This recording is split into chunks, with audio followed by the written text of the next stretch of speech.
ಕಾರ್ಯವು ಕೃಷ್ಣಾರಮಣ ರಾಜ್ಯದೌ ಉಷ್ಣೀತಾಂ ಮಮ ಸದ್ಬುದ್ಧಿಂ ವೃಷ್ಣಿವಾಸಿಷ್ಠ ವಂಶಜೌ ಲಸತು ಶ್ರೀಮದಾನಂದ ತೀರ್ಥೇಂದುರ್ನೋ ಹೃದಂಬರೆ ಯದ್ವಚಶ್ಚಂದ್ರಿಕಾ ಸ್ವಾಂತ ಸಂತಾಪಂ ವಿನಿಕೃಂತತಿ ಭವತಿ ಯದನುಭಾವಾತ್ ಏಡಮೂಕೋಪಿ ವಾಗ್ಮಿ ಜಡಮತಿರಪಿ ಜಂತುರ್ಜಾಯತೆ ಪ್ರಾಜ್ಞಮೌಲಿಃ ಸಕಲ ವಚನ ಚೇತೋ ದೇವತಾ ಭಾರತೀ ಸಾ ಮಮ ವಚಸಿ ನಿಧತ್ತಾಂ ಸನ್ನಿಧಿಂ ಮಾನಸೇ ಚ ಆಪಾದಮೌಲಿ ಪರ್ಯಂತಂ ಗುರುಣಾಂ ಆಕೃತಿಂ ಸ್ಮರೇತ್ ತೇನ ವಿಘ್ನಾಃ ಪ್ರಣಶ್ಯಂತಿ ಸಿದ್ಧ್ಯಂತಿ ಚ ಮನೋರಥಾಃ ತಪಸ್ವಾಧ್ಯಾಯ ಶುಶ್ರೂಷಾ ಕೃಷ್ಣಪೂಜಾರತಂ ಮುನಿಂ ವಿಶ್ವೇಶಮಿಷ್ಟದಂ ವಂದೇ ಪರಿವ್ರಾಟ್ ಚಕ್ರವರ್ತಿನಂ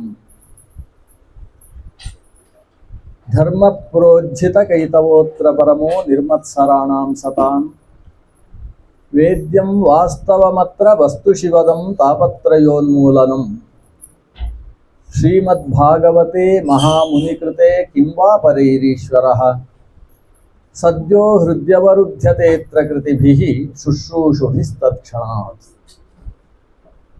ನಿಗಮ ಕಲ್ಪತರೋರ್ಗಲಿತಂ ಫಲಂ ಶುಕಮುಖಾದಮೃತದ್ರವ ಸಂಯುತಂ ಪಿಬತ ಭಾಗವತಂ ರಸಮಾಲಯಂ ಮುಹುರಹೋ ರಸಿಕಾ ಭುವಿ ಭಾವುಕಾಃ.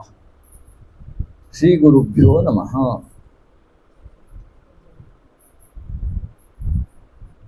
ನಂಬಿದವರನ್ನು ರಕ್ಷಣೆ ಮಾಡಬೇಕು ಅನ್ನುವುದು ಭಗವಂತನ ಸಂಕಲ್ಪ.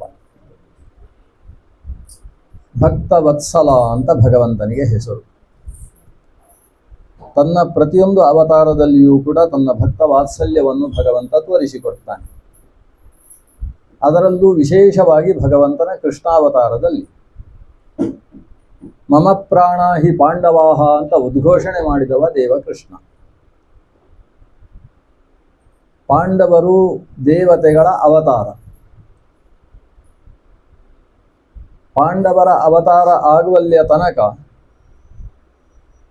ಅನೇಕ ತುಂಡು ತುಂಡು ಮಾಂಡಲಿಕರು, ಪುಟ್ಟ ಪುಟ್ಟ ರಾಜರುಗಳು ತಮ್ಮ ರಕ್ಷಣೆಗೋಸ್ಕರ ಜರಾಸಂಧನನ್ನು ಆಶ್ರಯಿಸಿ ಇರ್ತಿದ್ರು. ಆ ಕಾಲದಲ್ಲಿ ಜರಾಸಂಧನಿಗಿಂತ ಪ್ರಬಲನಾದ ಮತ್ತೊಬ್ಬ ರಾಜ ಇಲ್ಲ ಅಂತ.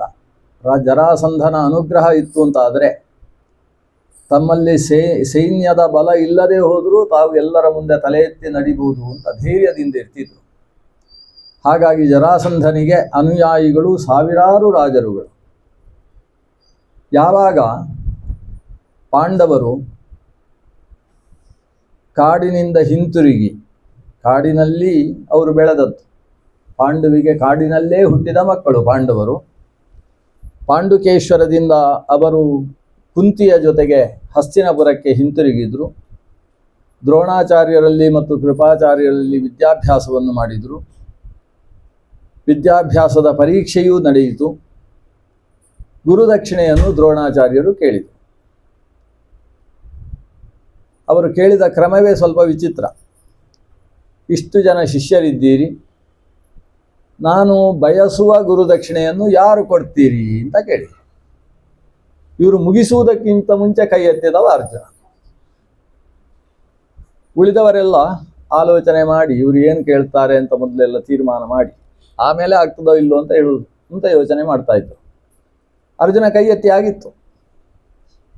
ಇದನ್ನು ತಾವು ವಿದ್ಯಾಭ್ಯಾಸ ಪ್ರಾರಂಭ ಮಾಡಿಸುವ ಹೊತ್ತಿಗೆ, ಶಿಷ್ಯರನ್ನು ಪರೀಕ್ಷೆ ಮಾಡುವ ಹೊತ್ತಿಗೂ ಕೂಡ ದ್ರೋಣರು ಈ ಪ್ರಶ್ನೆಯನ್ನು ಕೇಳಿದರು. ಆವಾಗಲೂ ಅರ್ಜುನನೇ ಮುಂದಿದ್ದ.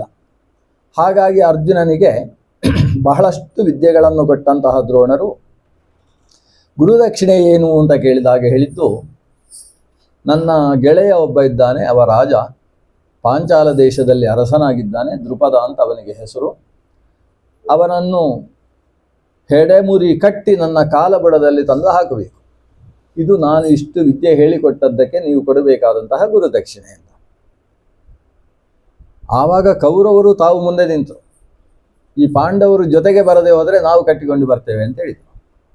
ಅಂದರೆ ಅವರಿಗೆ ಅಭಿಪ್ರಾಯ ಇದ್ದದ್ದು ಪಾಂಡವರಿಗೆ ಕೀರ್ತಿ ಹೋಗಬಾರ್ದಿದು, ನಾವೇ 100 ಜನ ಹೋಗಿ ಆತನನ್ನು ಸೋಲಿಸಿ ಕಟ್ಟಿ ತರಬೇಕು ಅಂತ ಹೀಗೆ ಯೋಚಿಸಿದರು. ಆಗ ಧರ್ಮರಾಜ ಹೇಳಿದ, ಕೌರವರು ಈ ಕೆಲಸ ಮಾಡುವುದಾದರೆ ನಾವೇನು ಅದಕ್ಕೆ ಅಡ್ಡ ಬರುವುದಿಲ್ಲ, ಕೀರ್ತಿ ಕೌರವರಿಗೆ ಹೋಗಲಿ.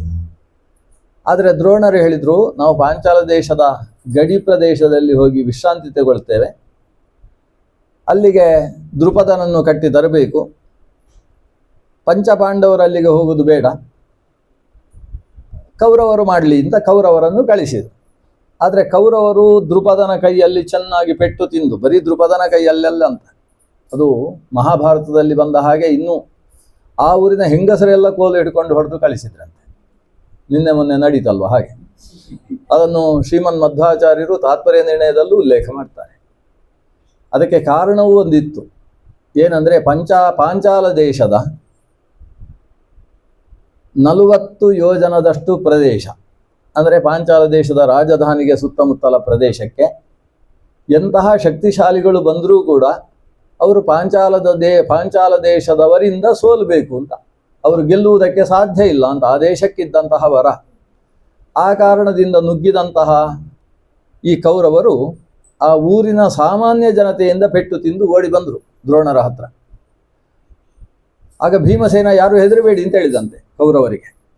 ದ್ರೋಣರಿಗೆ ನಮಸ್ಕಾರ ಮಾಡಿ ಭೀಮಾರ್ಜುನರು ಮತ್ತು ನಕುಲ ಸಹದೇವರು, ಧರ್ಮರಾಜ ಹೋಗಲೇ ಇಲ್ಲ, ಧರ್ಮರಾಜನನ್ನು ಭೀಮ ಹೇಳಿದ, ನೀನು ದ್ರೋಣನ ಪಟ್ಟದಲ್ಲಿ ಕೂತಿರು, ನೀನು ನಮ್ಮ ರಾಜ, ಯಾಕಂದರೆ ಯುವರಾಜ ಪಟ್ಟಾಭಿಷೇಕ ಆಗಿದೆ ನಿನಗೆ, ನಾನು ಹೋಗಿ ಕರ್ಕೊಂಡು ಬರ್ತೇನೆ, ದ್ರುಪದನನ್ನು ಇಲ್ಲಿ ತಂದು ಹಾಕ್ತೇನೆ ಅಂತ ಹೇಳಿ ಅರ್ಜುನನಿಗೆ ಬೆಂಗಾವಲಾಗಿ ಭೀಮಸೇನ ನಿಂತು, ಭೀಮಸೇನನ ಬಲದಿಂದ ಅರ್ಜುನ ದ್ರುಪದನನ್ನು ಕಟ್ಟಿ ಹಿಡ್ಕೊಂಡು ಬಂದ. ಅದು ಹೇಗೆ? ದ್ರುಪದನ ಸೇನೆಯನ್ನು ನಮ್ಮ ಭೀಮಸೇನ ಹೊಡೆದು ಪುಡಿ ಮಾಡ್ತಾ ಇದ್ದರೆ ಅರ್ಜುನ ಹೇಳ್ತಾನೆ, ಅಣ್ಣ ಅವರನ್ನೆಲ್ಲ ಕೊಲ್ಲೋದು ಬೇಡ, ನಮಗೆ ದ್ರುಪದನ ಮೇಲೆ ದ್ವೇಷ ಇಲ್ವಲ್ಲ, ಬಹಳ ಒಳ್ಳೆ ರಾಜ ದ್ರುಪದ, ಆದ್ದರಿಂದ ದ್ರುಪದನನ್ನು ಕಟ್ಟಿಕೊಂಡು ಹೋಗಬೇಕು ಅಂತ ಅಷ್ಟೇ ನಮ್ಮ ಗುರುಗಳ ಆಜ್ಞೆ ಇರುವುದು, ಆದ್ದರಿಂದ ಅವರ ಸೇನೆಗೆ ಯಾರೂ ತೊಂದರೆ ಮಾಡಬೇಡಿ ಅಂತ ಜೋರು ಎತ್ತರದ ಸ್ವರದಲ್ಲಿ ಹೇಳಿ ದ್ರುಪದನ ರಥಕ್ಕೆ ತಾನು ಜಿಗಿದು ದ್ರುಪದನ ಬಿಲ್ಲನ್ನು ಕಿತ್ತು ಬಿಸಾಡಿ ದ್ರುಪದನ ಇನ್ನೊಂದು ಬಿಲ್ಲಿನ ಹಗ್ಗದಿಂದ ಅವನನ್ನು ಕಟ್ಟಿ, ಅವಂದೇ ಬಿಲ್ಲು, ಅವಂದೇ ಹಗ್ಗ, ಅವನನ್ನು ಕಟ್ಟುವುದಕ್ಕೂ ತಮ್ಮದೇನು ಖರ್ಚಾಗಬಾರದು ಅಂತ ಎಲ್ಲ ದ್ರುಪದನ ಬಿಲ್ಲಿನ ಹಗ್ಗದಿಂದಲೇ ದ್ರುಪದನನ್ನು ಕಟ್ಟಿ ದ್ರುಪದನ ರಥವನ್ನೇ ಓಡಿಸಿಕೊಂಡು ಬರ್ತಾನೆ. ಆದರೆ ಬರುವಾಗ ಇನ್ನೂ ಉಳಿದವರು ಹೊಡೆದು ಬರೆದು ಅರ್ಜುನನಿಗೆ ತೊಂದರೆ ಮಾಡಬಾರ್ದು ಅಂತ ಭೀಮಸೇನ ರಕ್ಷಣೆಗೆ ನಿಂತ. ಭೀಮಸೇನ ಹೇಳಿದ, ಯಾರಾದರೂ ಇವನನ್ನು ಆಕ್ರಮಿಸಿದರೆ ಪುಡಿ ಮಾಡ್ತೇನೆ, ನೀವು ಸುಮ್ಮನಿದ್ರೆ ಯಾರೂ ಸಾಯುವುದಿಲ್ಲ ಅಂತ ಹೇಳಿದ. ಯಾರು ಹೊಡೆದಾಡುವುದಕ್ಕೆ ಬರಲಿಲ್ಲ ಅಂತೆ, ಯಾಕಂದರೆ ದ್ರುಪದನಿಗೆ ಇವರೇನು ಮಾಡುವುದಿಲ್ಲ, ಕರ್ಕೊಂಡು ಹೋಗಿದ್ದಾರೆ ಅಷ್ಟೇ. ಅರ್ಜುನನ ಮುಖವರ್ಚಸ್ಸು ನೋಡಿದರೆ ಅರ್ಜುನ ಬಹಳ ಸಾತ್ವಿಕ, ಇವನು ದ್ರುಪದನನ್ನು ರಕ್ಷಣೆ ಮಾಡಿಯಾನೆ ಹೊರತು ಹೊಡೆದು ಹಾಕುವುದಕ್ಕೆ ಸಾಧ್ಯ ಇಲ್ಲ ಅಂತ ಎಲ್ಲರೂ ತೀರ್ಮಾನಿಸಿದ್ರಂತೆ. ಬಿಟ್ಬಿಟ್ರಂತೆ, ಹಿಂದಿನಿಂದ ಮೆಲ್ಲ ತಮ್ಮ ಅಸ್ತ್ರವನ್ನು ಕೆಳಗೆ ಹಾಕಿ ಕೈ ಮುಗಿದುಕೊಂಡು ಬಂದ್ರಂತೆ. ದ್ರೋಣರು ದ್ರುಪದನನ್ನು ಅವಮಾನ ಮಾಡಿದರು, ಹಿಂದಕ್ಕೆ ಅವಮಾನ ಮಾಡಿದ್ದಕ್ಕೆ ಪ್ರತೀಕಾರವನ್ನು ಈಡೇರಿಸಿದರು. ನಿಂದು ಪೂರ್ತಿ ರಾಜ್ಯ ನಾನು ತೆಗೆದುಕೊಳ್ಳುವುದಿಲ್ಲ ಅಂತೇಳಿದರು. ಅರ್ಧ ರಾಜ್ಯ ನಿನಗೆ, ಅರ್ಧ ರಾಜ್ಯ ನನಗೆ. ನಿನ್ನ ಅರ್ಧ ರಾಜ್ಯ ನನಗೆ ಯಾಕೆ ಅಂತ ಹೇಳಿದರೆ, ನೀನು ಹಿಂದೆ ಹೇಳಿದ್ದಿ ರಾಜರಿಗೆ ರಾಜರ ಜೊತೆಗೇ ಸಖ್ಯ ಅಂತ ಹೇಳಿದಿ, ಆದ್ದರಿಂದ ನನಗೆ ರಾಜ್ಯ ಇಲ್ಲ ಅಂತ ಹೇಳಿದರೆ ನನ್ನನ್ನು ಗೆಳೆಯ ಅಂತ ಒಪ್ಪಿಕೊಳ್ಳುವುದಿಲ್ಲ ನೀನು, ಅದಕ್ಕೋಸ್ಕರ ನನಗೊಂದು ರಾಜ್ಯ. ನೀನು ರಾಜ ಅಲ್ಲ ಅಂತಾದರೆ ನನಗೂ ನಿನಗೂ ಸಖ್ಯ ಹೇಗಾಗುವುದು, ಅದಕ್ಕೋಸ್ಕರ ಅರ್ಧ ರಾಜ್ಯ ನಿನಗೆ ಅಂತ ದ್ರೋಣರನ್ನು ಅರ್ಧ ರಾಜ್ಯದ ಅಧಿಪತಿ ಅಂತ ದ್ರುಪದ ಒಪ್ಪಿದ ಮೇಲೆ, ಈಗ ನಿನ್ನ ಗೆಳೆತನ ನನ್ನ ಗೆಳೆತನವನ್ನು ಒಪ್ಪಿಕೊಳ್ತೀಯೋ ಅಂತ ಕೇಳಿದರು ದ್ರೋಣರು. ಹೌದು ಒಪ್ಪಿಕೊಳ್ತೇನೆ ಅಂತ ತಲೆ ಬಗ್ಗಿಸಿಕೊಂಡು ದ್ರುಪದ ಒಪ್ಪಿದ. ದ್ರುಪದನನ್ನು ಕಳಿಸಿಕೊಟ್ಟು. ದ್ರುಪದನಿಗೆ ದ್ರೋಣರ ಮೇಲೆ ಸಿಟ್ಟು ಅನ್ನುವುದಕ್ಕಿಂತ ಹೆಚ್ಚು ಅರ್ಜುನನ ಮೇಲೆ ಪ್ರೀತಿ ಜಾಸ್ತಿ ಆಯಿತು. ಇದು ಭೀಮಸೇನ ಮಾಡಿದ ಕೆಲಸ. ಅರ್ಜುನನ ಮೇಲೆ ದ್ರುಪದನಿಗೆ ಭಾರಿ ಪ್ರೀತಿ ಹುಟ್ಟುವ ಹಾಗೆ, ಅದಕ್ಕೋಸ್ಕರ ದ್ರುಪದನ ಮುಂದೆ ಹೋಗಿ ಆನೆಗಳಿಗೆ ಕೈಯಲ್ಲಿ ಗುದ್ದಿಕೊಳ್ತಾ ಇದ್ದಂತೆ. ಅರ್ಜುನ ಬೇಡ ಕೊಲ್ಲಬೇಡ ಅಂತ ಹೇಳು. ಇಂಥ ಅತ್ಯಂತ ಸ್ನೇಹಮಯವಾದ ಭಾವವುಳ್ಳಂತಹ ಅರ್ಜುನನಿಗೊಂದು ಹೆಣ್ಣು ಕೊಟ್ಟು ನನ್ನ ಅಳಿಯನನ್ನಾಗಿಸಬೇಕು ಅಂತ ದ್ರುಪದನಿಗೆ ಆಸೆ ಹುಟ್ಟಿದ್ದು. ದ್ರುಪದನನ್ನು ಪಾಂಚಾಲ ದೇಶದಲ್ಲಿ ಗೆದ್ದು ಬಂದಿದ್ದಾರೆ ಈ ಭೀಮಾರ್ಜುನರು ಅನ್ನೋ ವಿಷಯ ಊರಲ್ಲೆಲ್ಲ ಭಾರಿ ದೊಡ್ಡ ವಿಷಯ. ಆ ಕಾಲದಲ್ಲಿ ಅದು ದೇಶ ವಿದೇಶಗಳಲ್ಲಿ ದೊಡ್ಡ ವಿಷಯ ಆಯ್ತಂತೆ. ದ್ರುಪದನನ್ನು ಗೆದ್ದಿದ್ದಾರೆ ಭೀಮಾರ್ಜುನರೆಂಬ ಬಾಲಕರು ಅಂತ.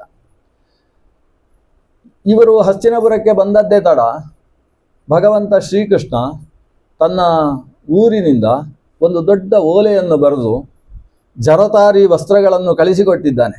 ನನ್ನ ಸೋದರತ್ತೆಯ ಮಕ್ಕಳಾದಂತಹ ಭೀಮಾರ್ಜುನ ಪ್ರಭೃತಿಗಳು ದ್ರುಪದನನ್ನು ಗೆದ್ದಿದ್ದಾರೆ ಅನ್ನುವುದು ಅಸಾಮಾನ್ಯವಾದ ವಿಷಯ, ಅದಕ್ಕೆ ನಮ್ಮ ಅಭಿನಂದನೆಗಳು ಅಂತ ಹೇಳಿ, ಅದು ಕೂಡ ಈ ಅಭಿನಂದನೆಯನ್ನು ಸಲ್ಲಿಸುವುದು ಎಲ್ಲೋ ಒಳಗೆ ಹೋಗಿ ಶಾಲ ಹಾಕುವುದಲ್ಲ. ಅವರಿಗೆ ಸಾರ್ವಜನಿಕವಾದ ದೊಡ್ಡ ಸಭೆಯಲ್ಲಿ ಶ್ರೀಕೃಷ್ಣನ ಅಭಿನಂದನೆಯನ್ನು ಸಲ್ಲಿಸಬೇಕು ಅಂತ ಕೃಷ್ಣ ಕಳಿಸಿಕೊಟ್ಟದ್ದು ಯಾರನ್ನು?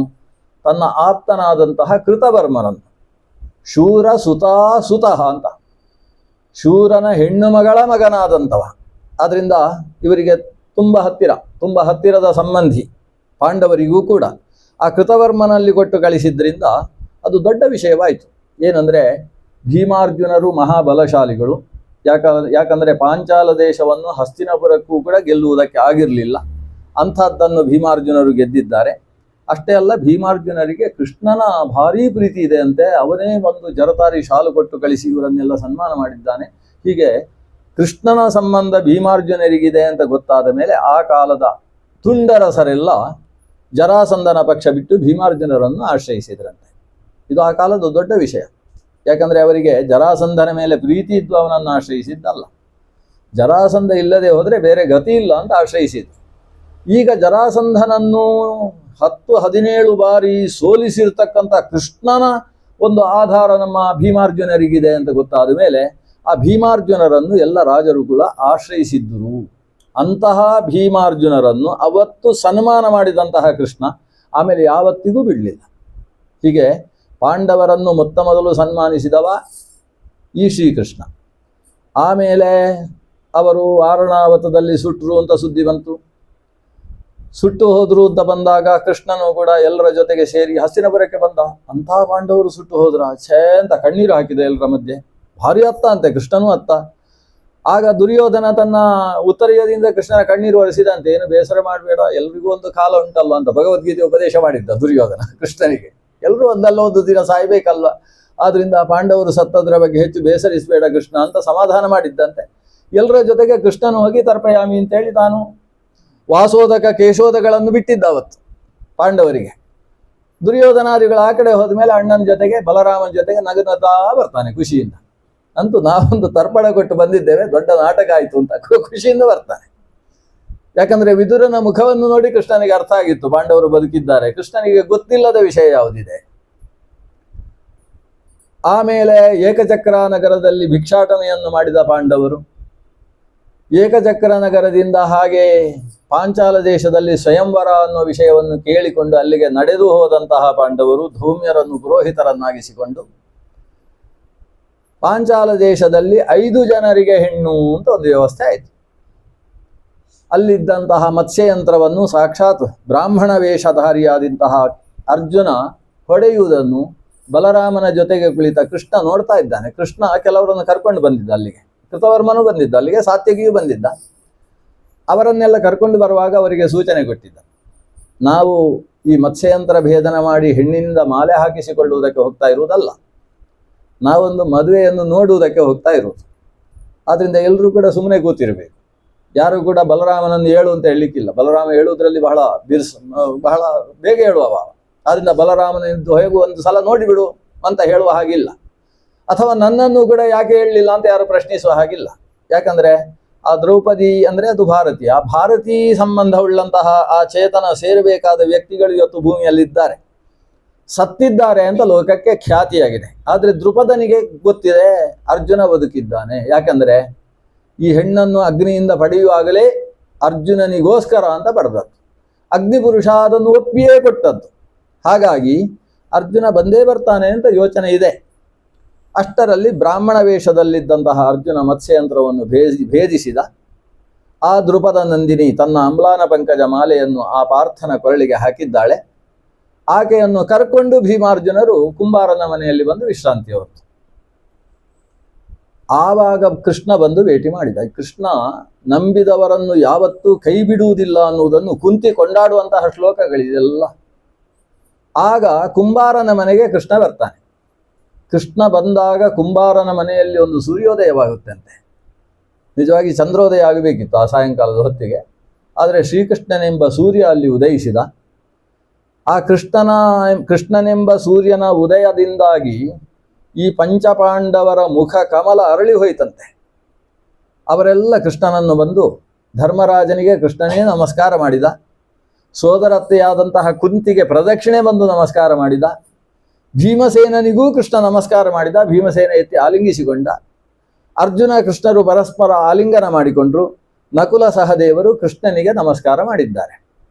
ನಮ್ಮ ಸೋದರತ್ತೆಯ ಮಕ್ಕಳು ಅಂತ ಕೃಷ್ಣನಿಗೆ ಪ್ರೀತಿ, ನಮ್ಮ ಹತ್ತಿರದ ಸಂಬಂಧಿ, ನಮ್ಮ ಆರಾಧ್ಯ ದೇವರು ಅನ್ನುವ ಕಾರಣದಿಂದ ಪಾಂಡವರಿಗೆ ಆತನ ಮೇಲೆ ಪ್ರೀತಿ, ಕಷ್ಟದಲ್ಲಿ ಒದಗಿ ಬರುವವ ಅನ್ನುವ ಪ್ರೀತಿ. ಇದಕ್ಕೆ ಸಖ್ಯ ಭಕ್ತಿ ಅಂತ ಹೆಸರು. ಕೃಷ್ಣ ಅವರಲ್ಲಿ ಪ್ರಶ್ನಿಸಿದ, ಅರಗಿನ ಮನೆಯಲ್ಲಿ ಸುಟ್ಟು ಹೋಗಲಿಲ್ಲ ನೀವು, ಅದಕ್ಕೋಸ್ಕರ ನಾನು ಬದುಕಿದ್ದೇನೆ ಅಂತ ಹೇಳಿದ ಕೃಷ್ಣ.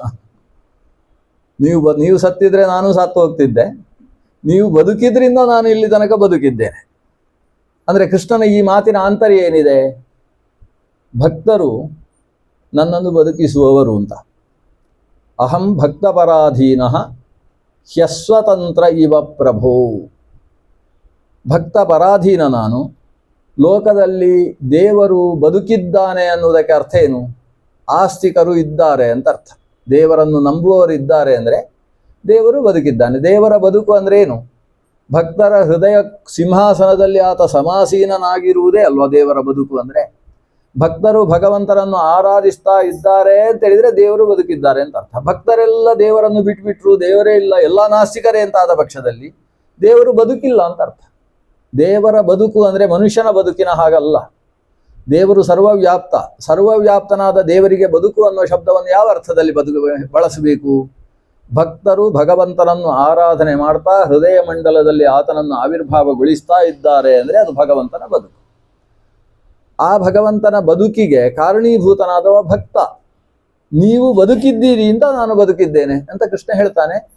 ಆಗ ಅರ್ಜುನ ಹೇಳ್ತಾನೆ, ಅರ್ಜುನ ಮಾತಿನಲ್ಲಿ ಮಲ್ಲ, ಅವ ಹೇಳ್ತಾನೆ, ನೀನು ಉಸಿರಾಡುವುದರಿಂದ ನಾವು ಉಸಿರಾಡ್ತಾ ಇದ್ದೇವೆ ಕೃಷ್ಣ ಅಂತ ಹೇಳ್ತಾನೆ. ಅಂದರೆ ಭಗವಂತನ ಉಸಿರೇ ಜೀವಜಾತದ ಉಸಿರು. ನಾವು ಉಸಿರಾಡ್ತಾ ಇದ್ದೇವೆ ಅಂತ ಅನ್ಕೊಳ್ತಾ ಇದ್ದೇವೆ, ಆದರೆ ನಾವು ಉಸಿರಾಡ್ತೇವೆ ಅಂತ ನಮಗೆ ಗೊತ್ತಿಲ್ಲ ನಿಜವಾಗಿ. ನಾವು ಎಚ್ಚರದ, ಯಾಕಂದರೆ ಬೇರೆ ಕೆಲಸಗಳನ್ನೆಲ್ಲ ಮಾಡುವಾಗ ವೇಳಾಪಟ್ಟಿ ಹಾಕಿ ಬೀಳ್ತೇವೆ.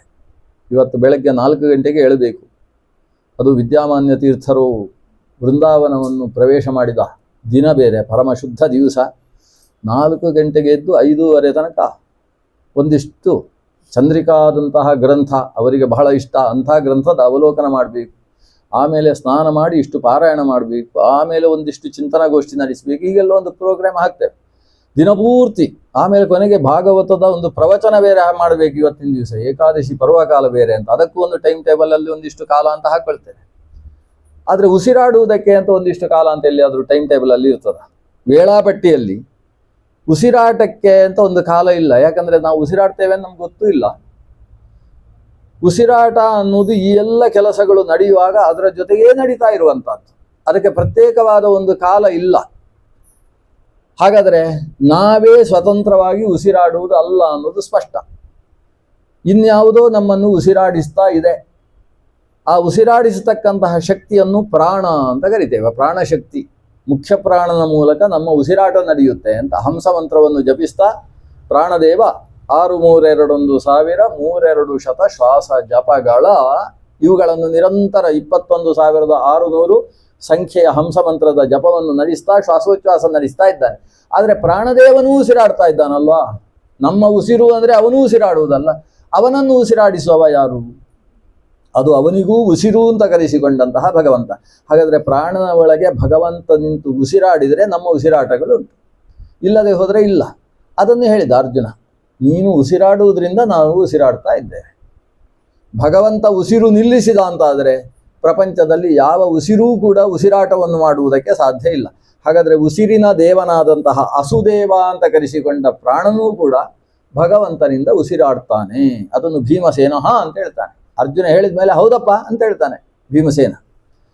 ಹಾಗೆ ಕೃಷ್ಣನ ಭೇಟಿಯಾಯಿತು ಕುಂಬಾರನ ಮನೆಯಲ್ಲಿ. ಕೃಷ್ಣ ಅವರ ಜೊತೆಗೆ ಲೋಕಾಭಿರಾಮವಾದ ಮಾತುಗಳನ್ನು ಹೇಳಿ, ನಾನು ನಾಳೆಯ ದಿವಸದ ವಿವಾಹದಲ್ಲಿ ನಮ್ಮ ಉಪಸ್ಥಿತಿಯು ಇರುತ್ತದೆ ಅಂತ ಹೇಳಿ ಹೊರಟ. ಮರು ದಿವಸದಲ್ಲಿ 5 ಜನರಿಗೂ ವಿವಾಹವಾಯಿತು. ಎಲ್ಲದರ ಸೂತ್ರಧಾರ ಭಗವಂತ ಕೃಷ್ಣ. ಯಾವಾಗ ಪಾಂಚಾಲದ ಬಲ ಈ ಪಾಂಡವರಿಗೆ ಲಭಿಸಿತು ಅನ್ನೋ ವಿಷಯ ಗೊತ್ತಾಯಿತು, ಆವಾಗ ಹಸ್ತಿನಾಪುರದಿಂದ ಕರೆ ಬಂತು. ಇವರು ಊರಿಗೆ ಬಂದರು. ಇವರು ದುರ್ಯೋಧನನ ಜೊತೆಗೆ ರಾಜ್ಯದಲ್ಲಿರುವುದು ಸರಿಯಲ್ಲ ಅಂತ ಭಾವನೆ ಬಂತು ಹಿರಿಯರಿಗೆಲ್ಲ. ಅರ್ಧ ರಾಜ್ಯವನ್ನು ಕೊಟ್ಟು ಕಾಂಡವ ಪ್ರಸ್ಥದಲ್ಲಿ ಅವರಿಗೆ ಜೀವನ ಅಂತ ವ್ಯವಸ್ಥೆ ಮಾಡಿದರು. ಆ ಕಾಂಡವ ಪ್ರಸ್ಥವನ್ನು ಇಂದ್ರಪ್ರಸ್ಥವನ್ನಾಗಿಸಿದ್ದು ಮತ್ತೆ ಶ್ರೀಕೃಷ್ಣನೇ. ಕಾಂಡವನ ದಹನ ಮಾಡುವುದರ ಮೂಲಕವಾಗಿ ಶ್ರೀಕೃಷ್ಣನೇ ಬಂದು ಮಯಾಸುರನ ಮೂಲಕ ಭಾರೀ ಸಭಾಮಂಟಪವನ್ನು ನಿರ್ಮಾಣ ಮಾಡಿಸಿ ರಾಜಸೂಯ ಯಾಗವನ್ನು ಬೇರೆ ಪಾಂಡವರ ಕೈಯಲ್ಲಿ ಮಾಡಿಸಿದ. ಭಕ್ತರನ್ನು ಕೈ ಹಿಡಿದು ಎತ್ತರಿಸುವುದು ಅಂದರೆ ಹಾಗೆ. ಆಮೇಲೆ ಹಸ್ತಿನಾಪುರಕ್ಕೆ ಯಾರೂ ಜನ ಭೇಟಿಗೆ ಬರ್ತಿರ್ಲಿಲ್ಲಂತೆ. ಎಲ್ಲರೂ ಇಂದ್ರಪ್ರಸ್ಥಕ್ಕೆ ಬರುವುದು. ಇಂದ್ರದ ಪ್ರಸ್ಥದಲ್ಲಿ ಭಾರೀ ಸಭೆಯಂತೆ. ಅದು ಅದ್ಭುತ ಸಭಾಮಂದಿರ. ಅದಕ್ಕೆ ಒಂದು ಕಂಬವೂ ಇಲ್ಲ, ಆದರೆ 18 ಅಂತಸ್ತು ಇದೆ. ಆ ಕಾಲದಲ್ಲಿ ಒಂದು 2-3 ಅಂತಸ್ತಿನ ಮನೆಗಳಿದ್ದದ್ದು ಬಹಳ ಅಪರೂಪ. ಇದು ಹಾಗಲ್ಲ, 18 ಅಂತಸ್ತಿನ ಮಂಟಪ. ಹಾಗೆ ಅಂತೇಳಿ ನೆಲಕ್ಕೆ ತಾಗುವುದಿಲ್ಲ. ನೆಲದಲ್ಲಿ ಕಂಬ ಇದ್ದರೆ ರಥಗಳನ್ನು ನಿಲ್ಲಿಸುವುದಕ್ಕೆ ಅಡ್ಡದಿಡ್ಡ ಆಗ್ತದೆ, ರಗಳಾಗ್ತದೆ. ಇದು ಹಾಗಲ್ಲ, ಅಡಿಯಲ್ಲಿ ಬೇಕಾದಷ್ಟು ರಥಗಳನ್ನು. ಇಂಗ್ಲೀಷ್ನಲ್ಲಿ ರಥಕ್ಕೆ ಕಾರ್ ಅಂತ ಕರೀತಾರೆ. ರಥ ಬೀದಿ ಅಂದರೆ ಕಾರ್ ಸ್ಟ್ರೀಟ್ ಅಂತ ಕರೀತಾರಲ್ಲ ಹಾಗೆ. ಎಲ್ಲ ಕಾರುಗಳನ್ನು ನಿಲ್ಲಿಸುವುದಕ್ಕೆ ಅಡಿಯಲ್ಲಿ ಯಾವ ಕಂಬದ ಅಡ್ಡವೂ ಇಲ್ಲ. ಮೇಲೆ ಅಷ್ಟು ಅಂತಸ್ತುಗಳು. ಅಷ್ಟೂ ಅಂತಸ್ತುಗಳಲ್ಲಿ ಜನ ಭರ್ತಿ ಆಯಿತು ಅಂತಾದರೆ ಆಗ ಮತ್ತಷ್ಟು ಜಾಗ ತಾನಾಗಿ ನಿರ್ಮಾಣ ಆಗುತ್ತಂತೆ. ಅದ್ಭುತವಾದ ಮಯ ಸಭೆ. ಆ ಸಭೆಯಲ್ಲಿ ಕೆಲವು ಕಡೆ ಅಲ್ಲಲ್ಲಿ ಎಲ್ಲ ಅಂತಸ್ತುಗಳಲ್ಲೂ ಒಂದೊಂದು ಸ್ನಾನದ ಕೊಳಗಳು. ಆ ಸ್ನಾನದ ಕೊಳದ ಸುತ್ತವೂ ಕೂಡ ಒಂದಷ್ಟು ಮರಗಳು. ಎಲ್ಲ ಅಂತಸ್ತುಗಳಲ್ಲಿ ಮರಗಳನ್ನು ಬೆಳೆಸಿದ್ರಂತೆ. ಅಂತ ಅದ್ಭುತವಾದಂತಹ ಒಂದು ಮಯ ಸಭೆ. ಆ ಕಾರಣದಿಂದ ಇಂದ್ರಪ್ರಸ್ಥ ಪ್ರಪಂಚದಲ್ಲೆಲ್ಲ ಖ್ಯಾತಿವೆತ್ತಿತು. ದ್ವಾರಕೆಯಲ್ಲಿದ್ದ ಕೃಷ್ಣ ಹೆಚ್ಚಾಗಿ ಇಂದ್ರಪ್ರಸ್ಥದಲ್ಲಿ ಇರ್ತಿದ್ದ. ದ್ವಾರಕೆಯಿಂದ ಜನ ಕೃಷ್ಣ ಎಲ್ಲಿದ್ದಾನೆ ಒಂದ್ಸಲ ನೋಡಿ ಬರಬೇಕು ಅಂತ ಕೃಷ್ಣನ ದರ್ಶನಕ್ಕೆ ಬರಬೇಕಾದ್ದು ಇಂದ್ರಪ್ರಸ್ಥಕ್ಕೆ. ಹೀಗೆ ಇಂದ್ರಪ್ರಸ್ಥದಲ್ಲಿ ಪಾಂಡವರನ್ನು ಎತ್ತರಿಸುವುದಕ್ಕೋಸ್ಕರ ಕೃಷ್ಣ ಅಲ್ಲೇ ವಸತಿಯನ್ನು ಮಾಡ್ತಾ ಇದ್ದ. ಆಮೇಲೆ ತನ್ನ ತಂಗಿಯನ್ನೇ ಈ ಅರ್ಜುನನಿಗೆ ಕೊಟ್ಟು ಮದುವೆ ಬೇರೆ ಮಾಡಿಸಿದ ಒಂದು ತೀರ್ಥಯಾತ್ರೆಯ ಸಂದರ್ಭದಲ್ಲಿ. ಅದು ಮದುವೆ ಮಾಡಿಸಿದ್ರ ಉದ್ದೇಶ ಏನು? ತನ್ನ ತಂಗಿಯನ್ನು ದುರ್ಯೋಧನ ಹಿಡ್ಕೊಂಡು ಹೋಗಬಾರ್ದು ಅಂತ. ಇಷ್ಟಕ್ಕೋಸ್ಕರ. ಯಾಕಂದರೆ ಅಣ್ಣನಾದ ಬಲರಾಮ ನನ್ನ ತಂಗಿಯನ್ನು ದುರ್ಯೋಧನನಿಗೆ ಕೊಡುವುದು ಅಂತ ತೀರ್ಮಾನ ಮಾಡಿ ಎಲ್ಲ ಪತ್ರಿಕೆಗಳನ್ನು ಮುದ್ರಣ ಮಾಡಿಸಿದ್ದ. ದುರ್ಯೋಧನನ ಜೊತೆಗೆ ಮದುವೆ. ಕೃಷ್ಣನ ಹತ್ರ ಕೇಳಲೇ ಇಲ್ಲ. ಯಾಕಂದರೆ ಕೇಳಿದರೆ ಆಗುವುದಿಲ್ಲ ಅಂತ ಹೇಳ್ತಾನೆ ಎಂದು ಗೊತ್ತು ಅಣ್ಣನಿಗೆ. ದುರ್ಯೋಧನ ಮಾತ್ರ ಬೇಡ ಅಂತ. ಆದರೆ ಬಲರಾಮನಿಗೆ ದುರ್ಯೋಧನನ ಮೇಲೆ ಅಷ್ಟು ಪ್ರೀತಿ. ಬಲರಾಮ ಒಂದು ಬಾರಿ ಉಜ್ಜಯಿನಿಗೆ ಹೋಗಿದ್ದ. ಕೃಷ್ಣನ ಮೇಲೆ ಸ್ವಲ್ಪ ವೈಮನಸ್ಯ. ಸೆಮಂತಕಮಣಿಯ ಪ್ರಸಂಗದಲ್ಲಿ ಆತ ಉಜ್ಜಯಿನಿಗೆ ಹೋಗಿ ಕೂತಿದ್ದ. ಬಲರಾಮನ ಜೊತೆಗೆ ವೈಮನಸ್ಯದಿಂದ ಕೃಷ್ಣ ದೂರದಲ್ಲಿದ್ದಾನೆ, ಕೃಷ್ಣ ಈ ಕಡೆ ಇದ್ದಾನೆ, ಬಲರಾಮ ಉಜ್ಜಯಿನಿಯಲ್ಲಿದ್ದಾನೆ ಅಂತ ವಿಷಯ ಗೊತ್ತಾದಾಗ ಹಸ್ತಿನಪುರದ ಯುವರಾಜನಾದಂತಹ ಈ ದುರ್ಯೋಧನ ಬಲರಾಮನ ಹತ್ರ ಹೋಗಿ ಗದಾ ವಿದ್ಯಾಭ್ಯಾಸ ಮಾಡ್ತಾರೆ. ಅವನಿಗೆ ಗದಾವಿದ್ಯೆ ಮುಖ್ಯ ಆಗಿರಲಿಲ್ಲ. ಬಲರಾಮನನ್ನು ತನ್ನ ಕಡೆಗೆ ಸೆಳೆದುಕೊಳ್ಳುವುದು ಮುಖ್ಯವಾಗಿತ್ತು. ಈತ ಮಾಡಿದ ವಿದ್ಯಾಭ್ಯಾಸದಿಂದ ಬಲರಾಮ ಭಾರೀ ಪ್ರೀತನಾಗಿ ಆತನಿಗೆ ಹೇಳ್ತಾನೆ, ಎಷ್ಟು ಒಳ್ಳೆ ರಾಜ ನೀನು, ನನ್ನ ಹತ್ರ ವಿದ್ಯಾಭ್ಯಾಸ ಮಾಡಿದಿ, ನನ್ನದೇ ನಿಜವಾದ ಅದೃಷ್ಟ ಅಂತ ಹೇಳಿದ ಬಲರಾಮ. ಇದನ್ನು ಕೇಳಿ ದುರ್ಯೋಧನ ಹೇಳ್ತಾನೆ, ನಾನು ನಿಮ್ಮ ಚರಣ ದಾಸ, ನಿಮ್ಮಿಂದ ನನಗೊಂದು ಉಪಕಾರ ಆಗಬೇಕು ಅಂತ ಕೇಳ್ತಾನೆ. ನನ್ನಿಂದ ನಿನಗೇನು ಉಪಕಾರ? ನೀನು ಮಹಾ ಚಕ್ರವರ್ತಿ, ನಾವು ತುಂಡರಸರು, ನನ್ನಿಂದ ಉಪಕಾರ ಏನು? ನೀನು ಏನು ಕೇಳ್ತೀಯ ಅದನ್ನು ಕೊಡ್ತೇನೆ ಅಂತ ಅವನ ಕೈಯ ಮೇಲೆ ಇತ್ತು ಕೈ ಆಣೆ ಮಾಡಿದ ಅಂತೆ. ಆವಾಗ ದುರ್ಯೋಧನ ಕೇಳಿತ್ತು, ನಿನ್ನ ತಂಗಿಯನ್ನು ನನಗೆ ಮದುವೆ ಮಾಡಿಕೊಡ್ಬೇಕು. ಬಲರಾಮನಿಗೆ ಭಾರಿ ಖುಷಿಯಾಗೋಯ್ತು. ಎಂಥ ಚಕ್ರಾಧಿಪತಿ, ಅವನ ಮಗನಿಗೆ ನನ್ನ ತಂಗಿಯನ್ನು ಕೊಡುವುದು ಅಂತ ಅವನಿಗೆ ಭಾರಿ ಖುಷಿ. ಆ ವಿಷಯವನ್ನು ಊರಲ್ಲೆಲ್ಲ ಡಂಗುರ ಸಾರಿದ್ದ. ಕೃಷ್ಣನ ಹತ್ರ ಮಾತ್ರ ಬಾಯಿ ಬಿಟ್ಟು ಹೇಳಿಲ್ಲ. ಸುತ್ತಮುತ್ತ ಕೇಳಿದ ಮೇಲೆ ಗೊತ್ತಾಗಲಿ ಅವನಿಗೆ ಅಂತ. ಯಾಕಂದ್ರೆ ನೇರ ಹೇಳಿದರೆ ಎಲ್ಲಿಯಾದರೂ ಅವ ಅಣ್ಣನ ಹತ್ರ ಆಗೋದಿಲ್ಲ, ಅದು ಸರಿ ಇಲ್ಲ, ಜಾತಕ ಹೊಂದೋದಿಲ್ಲ ಅಂತ ಕೃಷ್ಣ ಏನೇನು ಹೇಳ್ತಾನೆ ಅಂತೆಲ್ಲ ಗೊತ್ತು ಈ ಬಲರಾಮನಿಗೆ. ಅದು ಯಾವುದು ಬೇಡ ಅಂತ ಆ ಒಂದು ಉಪದ್ವ್ಯಾಪಕ್ಕೆ ಆತ ಹೊರಡಲಿಲ್ಲ. ಅಣ್ಣನೇ ಮದುವೆ ಮಾಡ್ತೇನೆ ಅಂತ ಹೊರಟದ್ದು ನೋಡಿ ಕೃಷ್ಣ ಒಳಗೊಳಗೆ ನಗುತ್ತಾ ಇದ್ದ. ಅವನಿಗೆ ಮೀಸೆ ಬಂದಿದ್ರೆ ಮೀಸೆಯ ಒಳಗೆ ನಗ್ತಾ ಇದ್ದ. ಕೃಷ್ಣನಿಗೆ ಮೀಸೆ ಬರುವುದೇ ಇಲ್ಲ, ಅವನು ಕಾಲಾತೀತನಾದ ವ್ಯಕ್ತಿ. ಹಾಗಾಗಿ ಒಳಗೊಳಗೆ ನಗ್ತಾ ಇದ್ದ. ಆಗಲಿ, ಇವನ ಮದುವೆಯ ವ್ಯವಸ್ಥೆ ಎಲ್ಲ ಆಗ್ತಾ ಇರಲಿ, ದುರ್ಯೋಧನನು ಕೂಡ ಬಾಸಿಂಗ ಸಿದ್ಧ ಮಾಡಲಿ ಅಂತ ಸುಮ್ಮನಿದ್ದ. ಅಷ್ಟರಲ್ಲಿ ಚಾತುರ್ಮಾಸ್ಯ ಕಾಲ ಬಂತು. ಆದ್ರಿಂದ ಮುಹೂರ್ತ ಸಿಗಲಿಲ್ಲ. ಇಲ್ಲದೆ ಹೋದರೆ ಅಷ್ಟರಲ್ಲಿ ಮದುವೆ ನಡೆದು ಹೋಗ್ತಿತ್ತು. ಚಾತುರ್ಮಾಸ್ಯ ಕಾಲದಲ್ಲಿ ಬಲರಾಮನಿಗೆ ಸನ್ಯಾಸಿಗಳಿಗೆ ಭಿಕ್ಷೆ ಹಾಕಬೇಕು ಅಂತ ಆಲೋಚನೆ ಆಯಿತು. ಅದಕ್ಕೆ ಸರಿಯಾಗಿ ಒಬ್ಬ ಮಹಾ ತೇಜಸ್ವಿಯಾದಂತಹ ಸನ್ಯಾಸಿ ಬೇರೆ ಬಂದ. ಆ ಸನ್ಯಾಸಿಯನ್ನು ಬಲರಾಮ ಕರ್ಕೊಂಡು ಬಂದಾಗ ಕೃಷ್ಣ ಹೇಳಿದ, ಯಾಕೋ ಸನ್ಯಾಸಿಯನ್ನು ನೋಡಿದರೆ ಯುವಕನ ಹಾಗೆ ಕಾಣಿಸ್ತಾ ಇದ್ದಾನೆ, ಜೊತೆಗೆ ಮಹಾ ಶಕ್ತಿಶಾಲಿ ಅಂತ ಅನಿಸ್ತದೆ ಈ ಸನ್ಯಾಸಿ. ಅದರ ಜೊತೆಗೆ ನಿನ್ನ ತಂಗಿಯಾದ ಸುಭದ್ರೆಯನ್ನು ಆತನ ಎಲ್ಲ ದಿನನಿತ್ಯದ ವ್ಯವಹಾರಕ್ಕೆ ವ್ಯವಸ್ಥೆಗೆ ಅಂತ ಯೋಜನೆ ಹಾಕ್ತಾ ಇದ್ದಿ. ಯಾಕಂದ್ರೆ ಅವಳಿಗೆ ಯೋಗ್ಯ ಗಂಡ ಸಿಗಬೇಕು ಅಂತ, ಸನ್ಯಾಸಿ ಅನುಗ್ರಹ ಆಗಬೇಕು ಅಂತ ಬಲರಾಮನ ಆಲೋಚನೆ. ನಾನು ಸಂಕಲ್ಪಿಸಿದಂತಹ ದುರ್ಯೋಧನನಿಗೆ ಇವಳು ಹೆಂಡತಿಯಾಗಿ ಹೋಗುವುದಕ್ಕೋಸ್ಕರ ಈ ಸನ್ಯಾಸಿ ಅನುಗ್ರಹ ಪಡೀಲಿ ಅಂತ. ಕೃಷ್ಣ ಹೇಳ್ತಾನೆ, ಸ್ವಲ್ಪ ಜಾಗ್ರತೆ, ಯಾಕಂದ್ರೆ ಕಲಿಯುಗ ಹತ್ರ ಬರ್ತಾ ಇದೆ, ಎಲ್ಲ ನಂಬಲಿಕ್ಕೆ ಬರುವುದಿಲ್ಲ ಈಗ ಅಂತ ಕೃಷ್ಣ ಹೇಳಿದ. ಬಾಯಿ ಬಿಟ್ಟು ಆ ಸನ್ಯಾಸಿಗೆ ಕೇಳದೇ ಇದ್ದಾಗ ಮೆಲ್ಲೆ ಗುಟ್ಟಲ್ಲಿ ಹೇಳಿದ. ಆಗ ಸನ್ಯಾಸಿ ಹೇಳ್ತಾನೆ, ಏನು ಹೇಳಿದ್ದು ಕೃಷ್ಣ ಅಂತ ಬಲರಾಮ ಹತ್ರ. ಬಲರಾಮ ಹೇಳ್ತಾನೆ, ಏನೂ ಇಲ್ಲ, ಅವನು ಕೆಲವು ಹೇಳುವುದು ಏನು ಅಂತೇಳಿ ನಮಗೆ ಅರ್ಥ ಆಗುವುದಿಲ್ಲ. ಈ ರೀತಿಯ ಮಾತುಗಳನ್ನು ಹೇಳಿದರೆ ಬಾಯಿಯಲ್ಲಿ ಆಮೇಲೆ ಹುಳ ಬಿದ್ದಿತು, ಬಾಯಿ ತೊಳ್ಕೊಂಡು ಬರಬೇಕಾವ ಅಂಥ ಮಾತಾಡಿದ್ದಾನೆ. ಅದೇನು ಅಂತ ಈ ಸನ್ಯಾಸಿಗೆ ಹೇಳ್ತಾನೆ, ಇಲ್ಲ ಅದನ್ನು ಹೇಳಬಾರ್ದು, ಯಾರು ಹೇಳಬಾರ್ದು, ಅಷ್ಟು ಗುಟ್ಟು ಅಂತ. ಕೃಷ್ಣ ಮಾತಾಡುವುದೇ ಹಾಗೆ ಅಂತ ಈ ಸನ್ಯಾಸಿ ಬೇರೆ ಅದನ್ನು ಸಮಜಾಯಿಸಿ ಕೊಟ್ಟ. ಅಷ್ಟಾಗಿ 1.5 ತಿಂಗಳಿನಲ್ಲಿ ಸುದ್ದಿ ಬಂದದ್ದು ಬಲರಾಮನಿಗೆ. ಸನ್ಯಾಸಿಗಳು ಇಲ್ಲ, ತಂಗಿಯೂ ಇಲ್ಲ ಅಂತ ಸುದ್ದಿ ಬಂದದ್ದು. ಯಾರು ತಂಗಿಯನ್ನು ಸನ್ಯಾಸಿ ಹಿಡ್ಕೊಂಡು ಹೋದದ್ದು ಅಥವಾ ತಂಗಿ ಸನ್ಯಾಸಿಯನ್ನು ಓಡಿಸಿದ್ದು ಅಂತ ನೋಡಿದರೆ ತಂಗಿಯೇ ಸನ್ಯಾಸಿಯನ್ನು ಹಿಡ್ಕೊಂಡು ಓಡಿದ್ದತ್ತೆ. ಕೃಷ್ಣನ ರಥದಲ್ಲಿ ತಂಗಿಯಾದ ಸುಭದ್ರೆ ತಾನೇ ಸಾರಥ್ಯವನ್ನು ಮಾಡಿಕೊಂಡು ಸನ್ಯಾಸಿಯನ್ನು ರಥದಲ್ಲಿ ಕೂರಿಸಿಕೊಂಡು ಹೋದದ್ದಂತೆ. ಅವಳಿಗೆ ಸಾರಥ್ಯ ಮಾಡುವುದು ಹೇಗೆ ಅಂತ ಡ್ರೈವಿಂಗ್ ಕಲಿಸಿಕೊಟ್ಟದ್ದು ಕೃಷ್ಣನೇ, ಬೇಕಾಗ್ತದೆ ನಿನಗೆ ಅಂತ. ಈಗ ತಂಗಿಗೆ ಸಾರಥ್ಯವನ್ನು ಕಳಿಸಿಕೊಟ್ಟು ಆ ಸಾರಥ್ಯದ ಬಲದಿಂದ ಅರ್ಜುನನನ್ನು ಆಕೆ ತಾನು ರಥದಲ್ಲಿ ಓಡಿಸಿಕೊಂಡು ಹೋಗುವ ಹಾಗೆ ವ್ಯವಸ್ಥೆ ಮಾಡಿ, ಕೊನೆಗೆ ಆತನನ್ನು ಮಧ್ಯದಲ್ಲಿ ತಡಿತಕ್ಕಂತಹ ವಿಪೃಥು ಮೊದಲಾದವರಿಗೂ ಕೂಡ ಕೃಷ್ಣ ಸೂಚನೆ ಕೊಟ್ಟಿದ್ದ, ಅಸಾಮಾನ್ಯ ವೀರರನ್ನೆಲ್ಲ ಹೊಡೆದು ಸಾಯಬೇಡಿ ನೀವು ಅಂತ. ಹಾಗಾಗಿ ಅವರು ಕೂಡ ಯುದ್ಧ ವಿರಾಮ ಉದ್ಘೋಷಣೆ ಮಾಡಿದರು. ನೀವು ಎಷ್ಟು ಬೇಕಾದರೂ ಹೊಡೀರಿ, ಆದರೆ ಯಾರನ್ನು ಸಾಯಿಸಬೇಡಿ ಅಂತೇಳಿ.